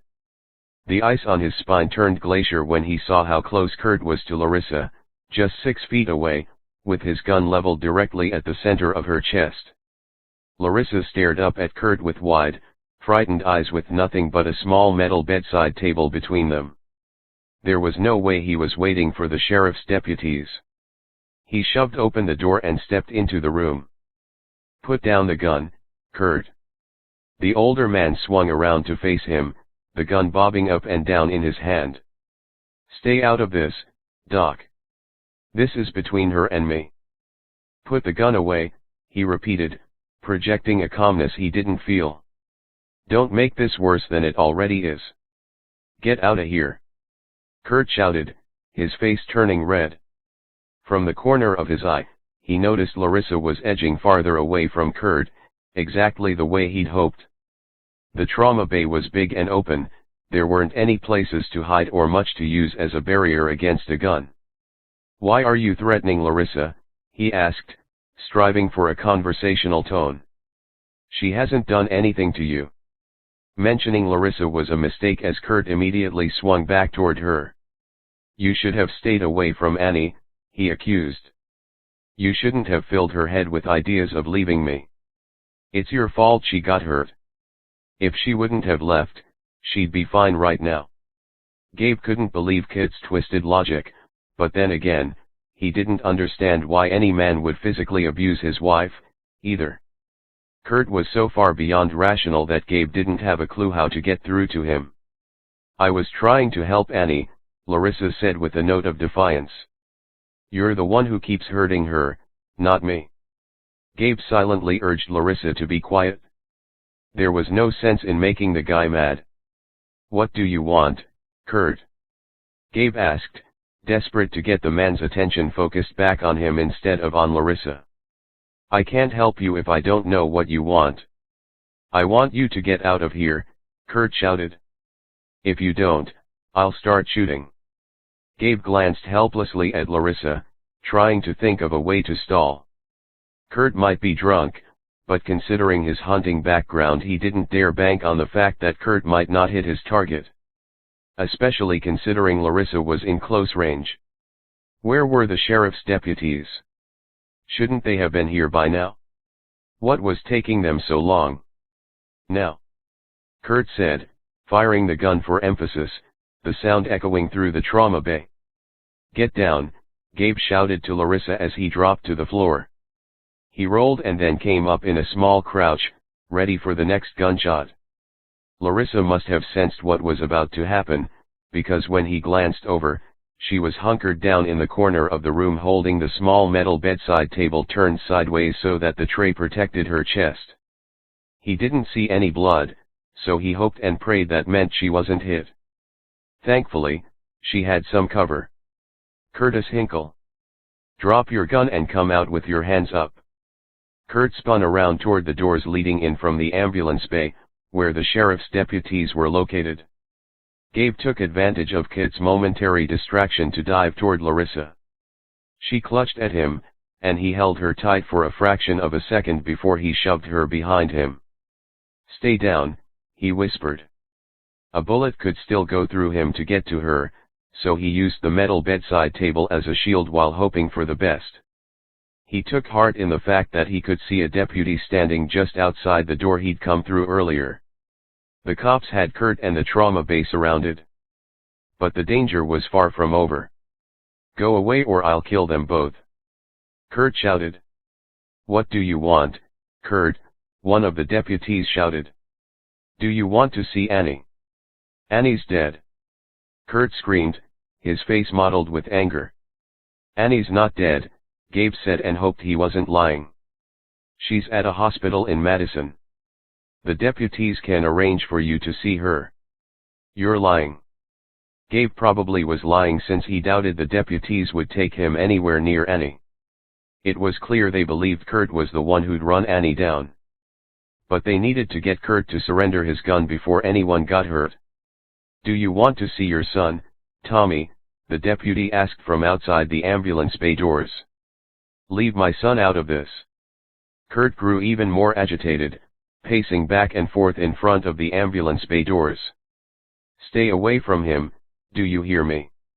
Gabe realized that Tommy was a lever they could use, and hopefully the deputies knew that, too. Because right now there wasn't much between him and Larissa and the madman with the gun. And Kurt could easily shoot them both before the deputies would have a chance to stop him. Underscore underscore underscore underscore underscore underscore underscore underscore underscore underscore underscore underscore Larissa had prayed almost non-stop since Kurt had cornered her in the trauma bay. And the fact that Gabe was here, too, made her feel even worse. She didn't doubt for a minute that Kurt had been driving the car that slammed into his wife. Annie had clearly been trying to get away from him. Hadn't Kurt admitted that much already? This was her fault. Kurt was right about that. She should have spent more time with Annie the night she'd come in for her broken wrist. She should have convinced Annie to get away from Kurt right then and there. She could have taken Annie to a safe house, at least for the night. But she hadn't. And now she and Gabe were both in danger. Trapped in a corner where Kurt could easily kill them. The fact that Kurt hadn't shot either of them yet was nothing short of a miracle. Maybe his being intoxicated was actually working in their favor. He didn't seem to be thinking too clearly. The door leading in from the trauma bay was slowly opening about an inch or so, and she realized one of the sheriff's deputies was standing there. From the angle of the door, he wouldn't have a good shot at Kurt, but just knowing the deputy was there helped steady her nerves. It's not too late, Kurt. Put down your gun and come outside. We understand this is all just a big understanding. The voice outside sounded like Deputy Armbruster. Come out while you still can. No. If you come in here, I'll kill them both. The door from the main part of the ER opened even wider, and Larissa tensed as she saw Deputy Thomas kneeling there, wearing full SWAT gear. Despite the awkward position, he pointed his handgun at Kurt. She thought she was prepared for the sound of gunfire, but the blast made her jump. Kurt screamed and swung around, shooting wildly before he went down hard. The next few seconds passed in a blur, but suddenly the gunfire stopped and the nightmare was over. I have him, Deputy Thomas said as he stood over Kurt, who was bleeding profusely onto the floor. Kit's gun was on the other side of the room far out of reach. Get him up on a gurney, Gabe said. He shoved the metal tray aside and rose to his feet, pulling her up, too. Are you all right? He asked in a low tone, his warm, brown eyes gazing down at her. I think so. Her hands were still trembling, so she clutched them together. Thank you for saving us, Lord. Run and get Julie to come and help me with Kurt, he said, moving away. He needs medical attention. You can cover the patients on the teams until we've finished. She could barely wrap her mind around the fact that Gabe was going to help fix Kit's gunshot wound. But then she realized they simply couldn't let him die, no matter how much he might have deserved it. So if Gabe could do it, so could she. I'll help you. You don't need this, get Julie, Gabe repeated, heading over to where the sheriff's deputies were handcuffing Kurt Hinkle to a gurney. There was so much blood that she knew there wasn't time to waste. She went over and grabbed 4 supplies, knowing that they'd need access in order to give badly needed blood and fluids. The rest of the ER staff poured in to assist once the deputies had given the all-clear. Soon she and Julie were working as a team, pumping 4 units of ONEG blood in at a time through a rapid infuser. Call the trauma surgeon on call, Gabe ordered. He stared down with obvious concern at the open wound on Kit's lower abdomen where Deputy Thomas's bullet had penetrated deeply into his flesh. I can't stop the bleeding, and he needs to get to the OR stat. A nicked artery certainly explained the massive blood loss. Larissa didn't allow herself to think about anything that happened before, focusing solely on saving Kit's life. Even though she knew he'd end up in jail if they managed to succeed. She heard Julie making the call to the surgeon. Dr. Roche is on his way in. Gabe grimaced and began packing the wound. I hope he gets here in time. Do you need a suture tray? Larissa asked after she finished hanging 4 more units of blood. Kit's vitals were low but stable, at least for now. Gabe gave her a grim nod. I'll try my best to patch him up at least until he can get to the OR. She pulled a sterile vascular tray off the shelf on the back wall and quickly opened it up as Gabe pulled on a new set of sterile gloves. The vascular tray wasn't really equipped for a large vascular injury, but it was better than nothing. Larissa handed Gabe instruments and lap sponges as he worked to stem the bleeding enough to see what he was doing. He placed a few sutures, and the blood gushing out slowed to a trickle. He put more sutures in and then stepped back. "That's all I can do for now." 15 minutes later, Dr. Roche strode in and took command of the situation. Within moments, she and the transporter wheeled Kurt over to the OR. Deputy Armbruster followed alongside, unwilling to let his prisoner out of sight. "I'm afraid you can't go in there," she warned, putting a hand on the deputy's arm. She wasn't sterile, either, and neither one of them would be allowed any farther. "You'll have to stay out here if you really want to wait." "You can be sure I'll wait for him," Deputy Armbruster muttered. "Although, frankly, it's a waste of time patching him up since he'll be spending the rest of his life in jail."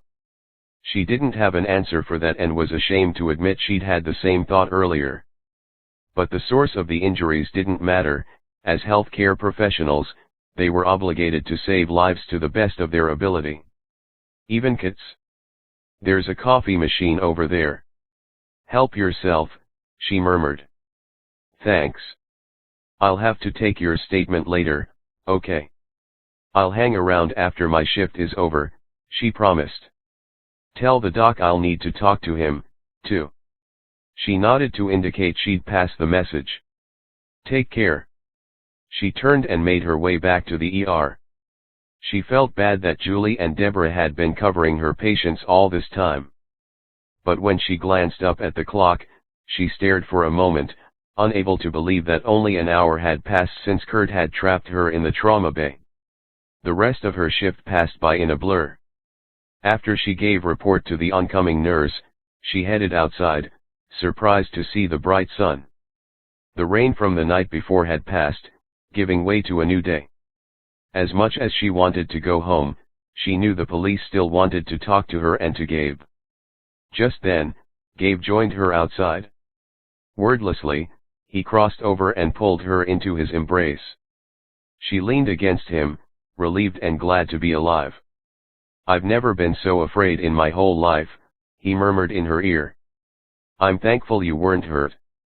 "Me, too," she said, her voice muffled by his shirt. "I mean, I was terrified he was going to shoot you." Deputy Thomas saved the day. She couldn't argue that one. The parking lot began filling with cars, members of the hospital leadership team and the public relations department arriving to take charge of the situation.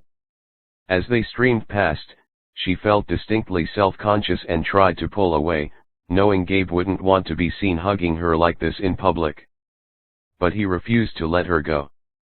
His arms tightened around her, and when she glanced up at him questioningly, he simply smiled, lowered his head, and kissed her in full view of anyone who cared to watch. And she reveled in the sweetness of his kiss. Chapter 7. Gabe barely noticed the various pairs of eyes boring into him as he kissed Larissa. Only when he needed to breathe did he break away and lower his forehead to rest on hers. His pulse thundered in his ear, and he realized he didn't want to let her go. "I prayed for your safety," he confessed in a low voice. "And God answered my prayers." "Me, too," she admitted. "I prayed for us and for Annie." "At least Annie is safe from Kurt now," he said. "Kurt will be stuck behind bars for a long time." "I know." Larissa ducked her head and leaned back as if trying to put more distance between them. "Gabe, we're attracting too much attention." "I don't care." And he was surprised to realize he truly didn't care. Larissa wasn't Rebecca, and no matter what happened, he knew Larissa would never spread lies about him. It was ridiculous it took him this long to realize that. Or maybe he was just hiding behind the idea because it was a good excuse. "I care about you, and I don't mind if the whole world knows it." Her green eyes widened in surprise. "But Gabe, you never date any of the ER nurses." "Ever?" He couldn't help but smile. "Until you." She looked flabbergasted by his response, but Deputy Thomas interrupted them. "Dr. Allen?" "Larissa." Do you have time to give your statements? Of course, Larissa said. He didn't want to let her go but had to be content with holding her hand. Could we sit down somewhere? It was a long night, and I'm sure Larissa is exhausted. No problem. Let's head over to the patio outside the dining room. Once they were seated at the picnic table, Deputy Thomas took out his notebook and pen. Larissa, why don't you start at the beginning? After we transferred Annie to Madison, I needed a moment alone, so I went outside and stood beneath the overhang just outside the ambulance doors. I guess I must have been out there longer than I thought, because when I came back in, the trauma bay was already clean, and everyone was gone. I was about to head back to my team of patients when Kurt came in. Did you see him outside? Deputy Thomas asked. No, but I probably wasn't paying attention. I will admit I thought he was the one who drove into his wife, but I never expected that he'd come looking for me armed with a gun. Gabe couldn't bear the fear underlying her tone, and he gave her hand a reassuring squeeze. Then what happened? I tried to talk him into putting the gun down, but he just kept coming closer and closer. I didn't have a way to call for help, but then the door leading from the arena opened, and I saw Gabe standing there. And you went inside? Deputy Thomas asked, a deep frown furrowing his brow. You're lucky he didn't kill you. I couldn't just stand there while he took a shot at her, Gabe said. Besides, I figured I could get him to talk. I needed to try and stall long enough for you and your guys to get there. Deputy Thomas didn't look happy, but he spared Gabe a lecture, asking a few more questions before he closed his notebook. I appreciate your time. Thanks. That's all you need. Larissa brightened. We can go home. Yes, you're free to go home. Deputy Thomas walked away, and Gabe glanced at Larissa. How about I drive you home, he suggested. We'll pick up your car later. I'd rather just drive my car home now, if you don't mind. Larissa tucked her hair behind her ear and avoided his direct gaze. But thanks again, Gabe. For everything. He didn't want to let her go, but he couldn't very well force her to allow him to stay, either. He frowned as she walked to the parking lot alone. Why was she pushing him away? Maybe after everything that had happened, she needed some time alone. So he'd give her a few hours to sleep and to recharge. Then he was going to make his feelings known by asking her out on a proper date. And he could only hope and pray she wouldn't say no.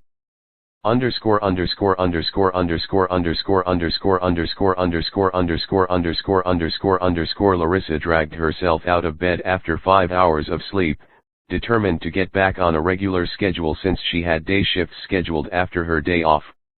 Her ankle was a little sore, so running was out of the question. A boat ride would have been great, but she quickly veered away from thoughts of Gabe. She was still struggling with everything that had happened with Kurt. The way he'd accused and threatened her brought back terrible memories of life with George. She hadn't told anyone about the abuse her mother had suffered. Larissa hadn't mentioned the time George had broken her arm, either, since that one injury had been nothing compared to everything George had put her mother through. She'd prayed for the strength to forgive George, but seeing Kurt in the trauma bay made her realize she really hadn't forgiven George. Or Kurt. Or Roland, who hadn't hurt her physically but who'd tried to control her just the same. And she needed to forgive all of them. Or she'd never be able to move on from her past. When her buzzer went off, she dragged herself over to the intercom. Yes. Larissa? It's Gabe. Can I come up? She hesitated but then acquiesced. Sure. The apartment wasn't too messy, and she smoothed her hair back, wishing she'd put on a touch of makeup. When Gabe knocked at her door, she took a deep breath and opened it. Hi. Did he look nervous or was she just imagining it? I wasn't sure if you'd be up yet. I like to try and get back on a day schedule if I can. She closed the door and followed him into the living room. Can I get you a soft drink? No, Thanks. Yep, he definitely looked nervous. Larissa, would you go out to dinner with me tonight? His abrupt question caught her by surprise. What made you change your mind about dating colleagues? She asked. Gabe nodded. You're right, you deserve an explanation. He paused for a minute. I dated Rebecca, one of the nurses I worked with in Madison. I quickly figured out that we didn't have anything in common. In fact, she made it clear the best thing she liked about me was my title. Your title? She frowned, not quite following. Doctor. He lifted a shoulder in a half-hearted shrug. You must know the type, the ones who only want to marry a doctor because they think we rake in the big bucks. Rebecca didn't even like being a nurse, she complained about it all the time. I broke things off, and that's when everything turned ugly. Oh, Gabe, she murmured. Unfortunately, she did know there were nurses out there who were only interested in marrying a doctor. She alleged I sexually harassed her, that I made unwanted advances toward her. There was a huge investigation, and I thought for sure I'd be vindicated, but a few of her friends lied for her, and pretty soon it was her word against mine. So I left and came here, to Hope County Hospital. I don't blame you for keeping your distance, she assured him. That's a terrible thing for her to do to you. Thanks, but I think I've had it easy compared to others. Gabe held out his hand, and she couldn't resist taking it and moving closer to him. I understand now that the reason you related so well to Annie is because you went through something similar, didn't you? She shouldn't have been surprised that he'd figured it out. My mother was married to an abusive man, she admitted in a low voice. I saw the vicious cycle firsthand, and no matter how hard I tried, I couldn't seem to stop it. His hand tightened on hers, and when she met his gaze, his concern was obvious. How did you escape? My mother only cared about the abuse when George started hitting me. The night he broke my arm, she took me to the hospital, and from there, we went to a women's shelter. Gabe groaned and pulled her close, wrapping his arm around her shoulder. I'm sorry you had to go through that again last night. Thankfully, God was watching over you. Over both of us. Her eyes pricked with tears. He was being too nice, she didn't deserve his kindness. Here she'd convinced Gabe to go to church, and she was the one who was at a crossroad in her faith. I can't seem to find a way to forgive him, she whispered. I thought I had, but last night after Kurt was shot, I immediately thought he deserved to die. A perfectly natural reaction, Gabe pointed out.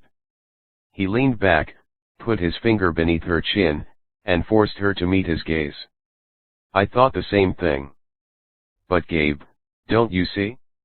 God expects us to forgive our enemies. Yes, he does. Gabe's gaze was intense. But he also promises to help us learn how to forgive our enemies. He doesn't necessarily make us figure it out on our own. She wanted to believe him, but really, there was no way of knowing if she'd ever be able to forgive George for what he did to her mother, or forgive Kurt for what he did to Annie. And how could she find peace and love if she didn't? Larissa, I'm falling in love with you. Gabe's declaration stole her breath, and she instinctively shook her head. I don't know that I'm ready for that. I'll give you all the time you need, as long as you give me a chance. Don't shut me out, Larissa. She pulled away and rose to her feet, threading her fingers through her hair. I'll try, but I can't make any promises, she said finally. That's all I can ask, he said. So will you have dinner with me tonight? I'll pick you up at 6. A reluctant smile tugged at her mouth. All right, dinner at 6. Great. See you soon. Gabe left, and within minutes, she was second-guessing her decision. Restless, she paced the apartment. Remembering the news vans that had been parked outside the hospital, she called her mother, who answered on the first ring. Larissa? I heard about what happened at the hospital on the news. Are you all right? I'm fine, Mom. Perfectly fine. She winced, realizing she should have called her mother sooner. How are you doing? How are things with Ed? Ed's fine, he's always good to me, Larissa. You're the one I'm worried about. She stared out the front window for a long moment. Mom, I have a question for you. Have you forgiven George for everything he's done? Of course I have, her mother responded. In fact, I feel sorry for him. She nearly choked at that. Feel sorry for him? Why? Because he'll never have true love the way you and I will. He'll never know God's love either. I pray for his soul every day. Humbled, Larissa thought her mother was far smarter than she'd ever given her credit for. You're right, Mom, she said. George deserves our prayers. And so did Kurt. Maybe if she kept thinking about it from her mother's perspective, she could really find a way to forgive them both. Underscore underscore underscore underscore underscore underscore underscore underscore underscore underscore underscore underscore Larissa was dressed and ready to go well before 6, so she didn't mind when Gabe showed up 10 minutes early. Larissa, you look absolutely beautiful. She reached up to give him a quick hug. You don't look half bad, yourself. He looked surprised yet pleased at her warm embrace. He gave her a quick kiss on the cheek and then held the door open for her. After you. He drove to a very nice restaurant that was perched high on a hill overlooking the lake. As fancy as the place was, she decided she preferred the meal they'd shared on his deck. I bet their steaks aren't nearly as good as yours, she said in a low tone. He grinned. But their lobster is amazing. I still like dining on your deck better, she insisted, leaning back to peruse the menu. The lobster was listed as market value, so she skipped that one, looking for something more reasonable. Have whatever you like, he said as if reading her mind. After last night, we deserve to splurge. She didn't want him to think she was anything like Rebecca, so she settled on a more reasonable shrimp dish. After the server took their order, Gabe reached across the table to take her hand. You look happier tonight than you did this afternoon. She couldn't deny the truth. I am happy. So you must have heard that Annie is still in the ICU but her vitals are stable. No, I hadn't heard, but I'm glad to hear she's hanging on. She took a sip of water. And how's Kurt doing? He survived, too, and is listed as critical but stable in the ICU. She was surprised by the lack of resentment she felt about that news. Actually, I talked to my mother, and she made me look at men like Kurt and George differently. Oh yeah? How? She repeated what her mother had told her. I think I can see now why God asks us to forgive our enemies. Because he knows that we have his love and they don't. And really, what more could we ask for? You're a very special lady, Larissa, Gabe said, his hand tightening around hers. I'm lucky to have found you. She couldn't deny what was in her heart. I think you're pretty great yourself, Gabe.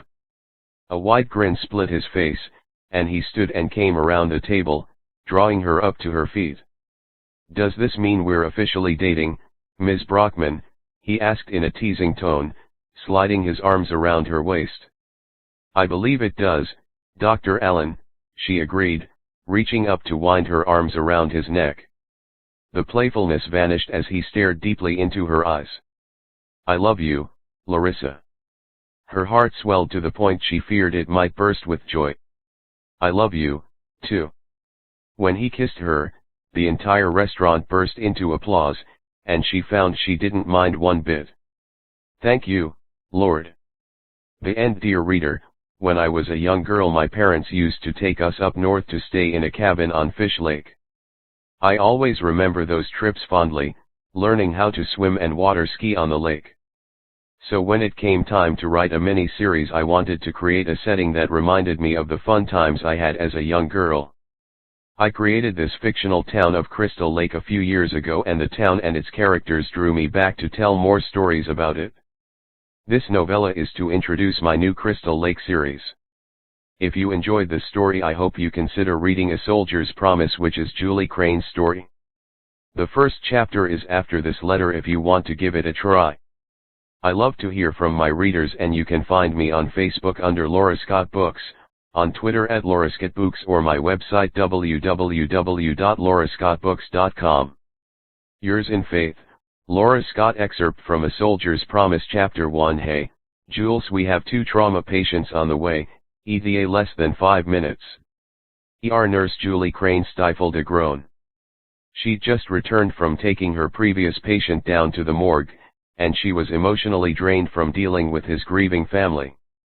She forced her exhaustion aside. Okay, what's the story? She asked, glancing up at Mary Haynes, the ER charge nurse at Hope County Hospital.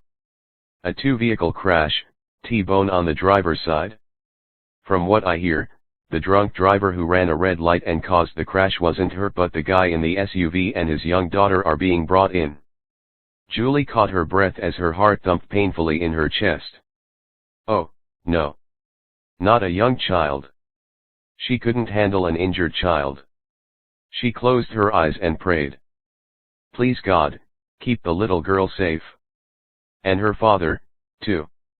I hope they lock up the drunk driver and throw away the key, Mary muttered. She understood where Mary was coming from. Working in the ER, they'd both seen more than their fair share of alcohol or drug-related injuries and deaths. Dr. Gabe Allen came into the room in time to catch the last part of their conversation. The driver was Tommy Hinkle, he said with a dark scowl. So yeah, I think that scenario is highly likely. Not a tourist then, but one of their own. Tommy Hinkle was the Crystal Lake troublemaker, picking up where his father had left off. At 19, he wasn't even legal to drink at all, much less drink and drive. Tommy would end up in jail this time, for sure. Just like his father. The only good thing was that his mother, Annie Hinkle, was still recovering in a Madison rehab center from a terrible car crash and wasn't here to see her son behind bars. Before she could check over their supplies, the doors from the ambulance bay burst open, and a bevy of paramedics wheeled in 2 gurneys. Julie was relieved to be in position to take the first patient, which happened to be the father. 30-year-old Derek Ryerson suffered loss of consciousness at the scene, the paramedic announced. We placed 2 18-gauge PIVs and gave a liter of fluid so far. His vitals remained stable throughout transfer. She quickly connected the heart monitor leads to his chest, reassured by the steady beat of his heart. She leaned over to perform a neurological assessment, noting an abrasion on the side of Derek Ryerson's left temple that was easily seen, considering his military short dark hair. Concerned about a possible head injury, she carefully lifted his eyelids and peered at his pupils. She flashed her penlight, grateful to note they were both equal and reactive. She continued her assessment, listening to his heart and his lungs. The right side of his lungs didn't sound as clear as his left side, and there was an angry red band across his chest from where the seat belt had held him in place, likely preventing additional and more serious injuries. When she brushed a hand over the right side of his ribcage, he let out a low groan. Bruised or broken ribs? Or something worse? She glanced up again at the heart monitor, but his vitals continued to be stable. Before she could call over to Dr. Allen, a large hand reached out to grab her wrist. She gasped, her gaze clashing with his as he stared at her intently. His hard, blue, uncompromising gaze caused a spurt of fear. My daughter. Lexi, he said hoarsely. His pain-glazed eyes bored into hers, and his grip on her wrist tightened painfully. Where's Lexi? The flash of fear faded when she realized he was concerned about his daughter. She glanced over to where Mary and Gabe were examining the young girl. Don't worry. Lexi is right here in the gurney beside you. My name is Julie and I'm your nurse. Mary and Dr. Allen are taking good care of your daughter. Lexi must have heard her father's voice, because up until now, the silent child created a sudden commotion from the gurney next door as she struggled to get away from where Mary was trying to hold her down. Daddy. Let me up. I wanna see my daddy. Lexi. Derek dropped Julie's wrist and struggled to push himself upright as if intending to go to his daughter. He didn't get far before he let out a harsh sound and grabbed the right side of his chest, swaying dangerously. His face went pale, beads of sweat popping out on his forehead. Take it easy. You're going to hurt yourself more, Julie told him, trying to keep calm, knowing she didn't have the strength to hold him down if he chose to get up. Derek Ryerson was a big man, at least 6 feet tall and broad-shouldered. His entire body was solid muscle. Whatever he did for a living, he kept in shape.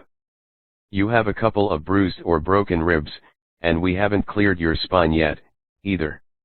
We also need to make sure you don't have a head injury. For a moment, he stared into her eyes, as if trying to decide whether or not to believe her. Considering the strength with which he'd grabbed her wrist, she thought he couldn't be too badly injured. She waited, simply looking back at him, secretly amazed at how brilliant his blue eyes were. Good thing she was immune to good-looking men. After what seemed like a long time, he dragged his gaze from hers. Lexi, listen to what the doctors and nurses are telling you to do, okay, honey? They're only trying to help. I'm right here next to you. I promise I won't leave without you. Daddy, I want my daddy, the girl cried out between heartbreaking sobs, repeating herself over and over again, seemingly inconsolable. The poor child must be traumatized from the accident. Gabe. I might need a chest x-ray here, she called out, doing her best not to be distracted by Lexi's sobbing mantra, even though she wanted nothing more than to cross over to offer comfort. Gabe walked to her side. His vitals, along with his oxygen saturation, are stable, so let's do a CT scan of his head, neck, chest, and abdomen. That way we'll have the big picture. Sounds good. She picked up the phone and called over to radiology to put in the request for the CT scan. When she finished, she turned back to Derek. How does your head feel? Fine, he said through gritted teeth. The lines bracketing his mouth indicated suppressed pain, but whether from just his ribs or his head, too, she couldn't say for sure. He closed his eyes, as if he couldn't stand the bright lights. I'm fine, just take care of my daughter. She frowned. Was his head injury worse than she thought? Hadn't she already told him that his daughter was being cared for? Mary and Dr. Allen are taking good care of Lexi, remember. Does your back hurt anywhere? I need you to be honest with me, because if you have a cracked spine that goes undiagnosed, you could become paralyzed. He opened his eyes and glared at her, but she refused to back down. She couldn't understand why he was downplaying his injuries. No, my back doesn't hurt. My neck is sore, and my head hurts a bit, too. The right side of my chest feels like it's on fire, but nothing hurts as much as listening to Lexi cry. She smiled gently, feeling bad for him. She could only imagine how difficult it would be to stay on a gurney if her niece had been injured.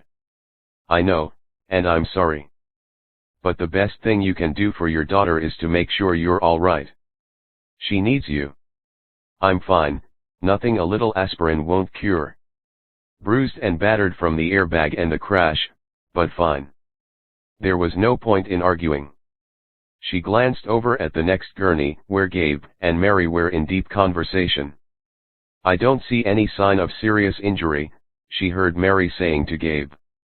The paramedics believe she was likely in a proper booster seat in the back on the passenger side, opposite from the point of impact. When they arrived, they found her out of the seat and clinging to her father. Apparently, they had a heck of a time getting her away from him, and they had to give her a mild dose of verse to get her onto the gurney. She's probably fine, but we should get a chest and abdominal CT scan, just to be sure there is no internal bleeding from the straps of her car seat. Julie waited until Mary finished. Since they both need CT scans, I should take them down the hall to radiology together. I think Lexi will be calmer if she can be with her father. She can't go into the scanner with him, Gabe pointed out with a frown. No, but I could sit with her in the viewing room, behind a lead glass, she argued. And once Lexi sees her father going through the scanner, maybe she'll cooperate when it's her turn. Gabe and Mary looked at each other and shrugged. Fine with me, Gabe finally agreed. Satisfied, Julie waited for Gabe to finish his exam of Derek and then entered the necessary radiology orders for both patients into their respective charts. She made the arrangements and then quietly told Derek the plan. I'm going to put Lexi in a wheelchair and have her sit with me in the viewing room to watch you go through the scanner first. The machine makes some loud noises, which can be scary. I want to reassure her it doesn't hurt. His expression was guarded. Are you sure she's well enough to sit in a wheelchair? His protectiveness for his daughter made her smile. Amazingly, Lexi doesn't seem to have any injuries at all, she assured him. But we'd like to get a body scan just in case there's some internal bleeding. Kids aren't always good about being specific with their aches and pains. Or maybe she gets that streak of stubbornness from you. For a moment, a flicker of grim amusement flashed in his eyes in response to her gentle teasing, and he suddenly relaxed. All right, he agreed. If you think it will help. Can I talk to her while I'm in there? Not while they're scanning. You'll need to stay still and hold your breath when they tell you to. You can talk to her before and after, though. Okay. He lifted his hand and gingerly rubbed the right side of his chest. Show me exactly where it hurts, she said, noticing the gesture. The stubborn look came back into his eyes, and she feared he was going to deny any pain at all, but he gently fingered the area where his lowest ribs were. Right here, mostly. You were probably right about the cracked ribs. Maybe. Or you could have some damage to the lower lobe of your lung or damage to your spleen. She figured blunt honesty was best, so he would understand the seriousness of his situation. Your breath sounds were a bit diminished on the right side, but the CT scan will tell us everything we need to know. He reached out to grasp her wrist again. If they have to take me to surgery, I need you to promise you'll look after Lexi. Stunned, she gaped at him. Look after Lexi? What on earth did he mean? Is there someone I can call for you? Her mother? Grandparents? Friends? There's no one to call, he said flatly. Lexi and I are on our own. She swallowed hard and nodded, desperate to reassure him. All right, but try not to worry. I'm sure you'll be fine. He didn't let it go. Promise me. If something happens, I want you to look after her. Don't let strangers take her away. Promise. Underscore underscore underscore underscore underscore underscore underscore underscore underscore underscore underscore underscore. Derek knew he probably sounded like a lunatic, but he didn't care. The pain along the right side of his chest was bad, far worse than he'd let on, and after what the petite brunette nurse had said about the possible damage to his lung, he was very much afraid that, once they'd completed the scan, they'd whisk him off to surgery. He'd downplayed his injuries because he didn't want to stay overnight in the hospital, unless, of course, Lexi needed to be observed. No matter what, he was not going to leave his daughter.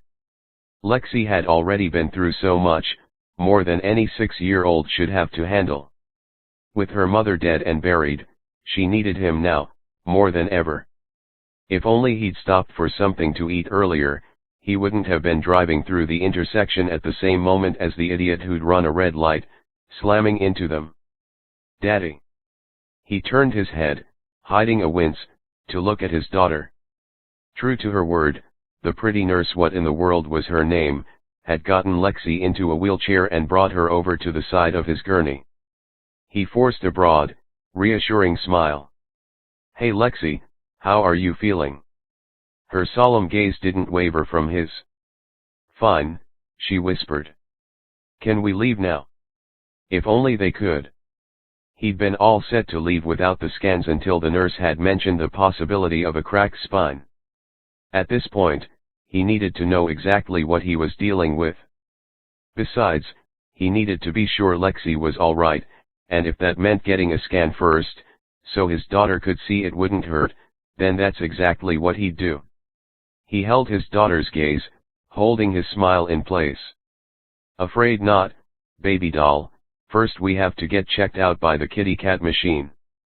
Lexi wasn't easily distracted, especially when she wanted something. But that didn't stop him from trying. I don't want to stay here. Lexi's eyes, blue like his, revealed a hint of fear. It's scary. The pretty nurse, he couldn't read her name on her ID badge because his vision was blurry, another tidbit he hadn't fessed up to, came over. Lexi, we need to make sure your daddy's not seriously hurt. So we're going to take him for a CT scan, but you can watch from behind the glass the whole time, alright? Lexi barely spared the nurse a glance. He wanted to apologize for his daughter's behavior, but there was no point, since Lexi had no idea she was being rude. Okay, let's go, the woman said in a cheerful voice. She went behind Lexi's wheelchair to push her forward, while his gurney was maneuvered by a tall guy who was likely some sort of orderly. When the gurney went over a bump, he had to clench his teeth against a surge of pain.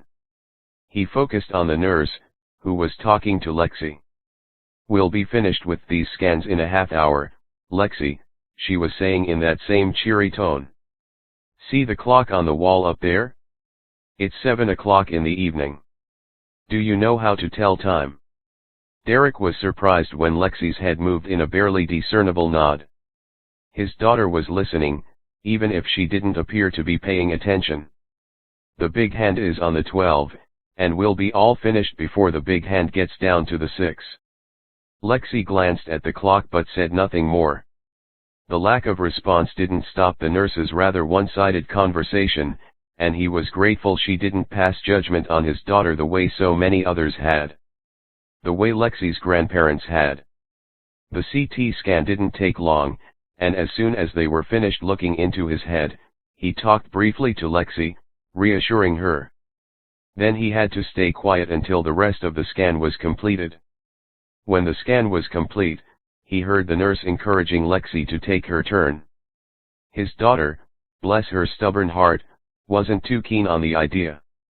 When he saw Lexi's wheelchair come closer, he turned his head toward her. Lexi, we can't leave until I know you're safe and healthy. The kitty cat machine doesn't hurt. All you have to do is to close your eyes and let them take pictures. Once I know you're fine, we'll leave. He could see the instant flare of protest in the nurse's eyes at his rash promise, but he glared at her, silently threatening her not to contradict him. She pressed her lips together firmly but didn't say anything. Lexi finally agreed to the scan, and he watched protectively as the nurse allowed his daughter to climb down from the wheelchair and up onto the CT table by herself. He had to give the woman points for being astute. She seemed to instinctively know that Lexi wouldn't tolerate being touched or carried by a stranger. After the orderly came back to push his gurney out of the way, his nurse crossed over. She locked her gaze on his and spoke in a low tone. Derek, the lower lobe of your right lung has collapsed. Dr. Allen needs to put a small catheter in between your ribs to reinflate your lung.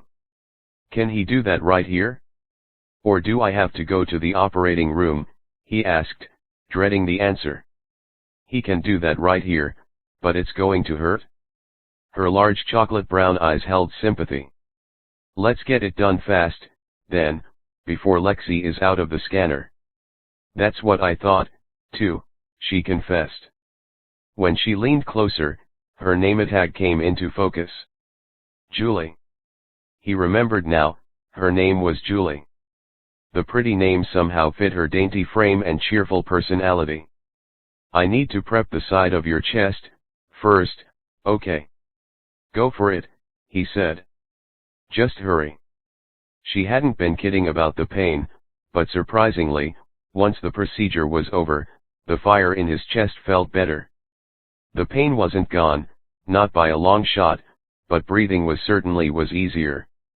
Now just a quick x-ray of your arm and your chest to make sure your lung has reinflated, and you'll be set for a while, Julie informed him. No other internal bleeding, he asked. Even though he had no plans of staying, he wanted to know exactly what he was dealing with. You have a hard head, but luckily, no sign of intracranial bleeding, although you do have a small concussion. You also have 2 cracked ribs and a bruised spleen, but no other internal bleeding was found. And Lexi's scan is complete too. Rick, our orderly, is bringing her back here momentarily. Her scan was completely clear.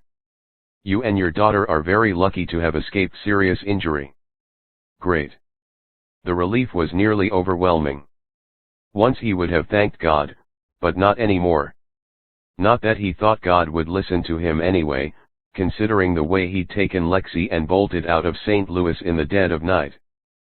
But no matter what, he wasn't going to take Lexi back. The urge to keep moving was strong. They couldn't afford to stay in one place for too long. He focused his gaze on Julie. We are lucky, but we're finished here. I suggest you get our discharge paperwork started, because we're leaving as soon as possible. The end other books by Laura Scott Crystal Lake series, listed in order: Healing Her Heart, A Soldier's Promise, Coming Home, Worth the Wait, Christmas Reunion. Other love-inspired suspense books: The Thanksgiving Target, Secret Agent, Father, The Christmas Rescue, Lawman in Charge, Proof of Life, Identity Crisis, *, Twin Peril, *, Undercover Cowboy, *, Her Mistletoe Protector, *, Wrongly Accused, SWAT series, Down to the Wire, SWAT series, Under the Lawman's Protection, SWAT series, *, stories with linked characters.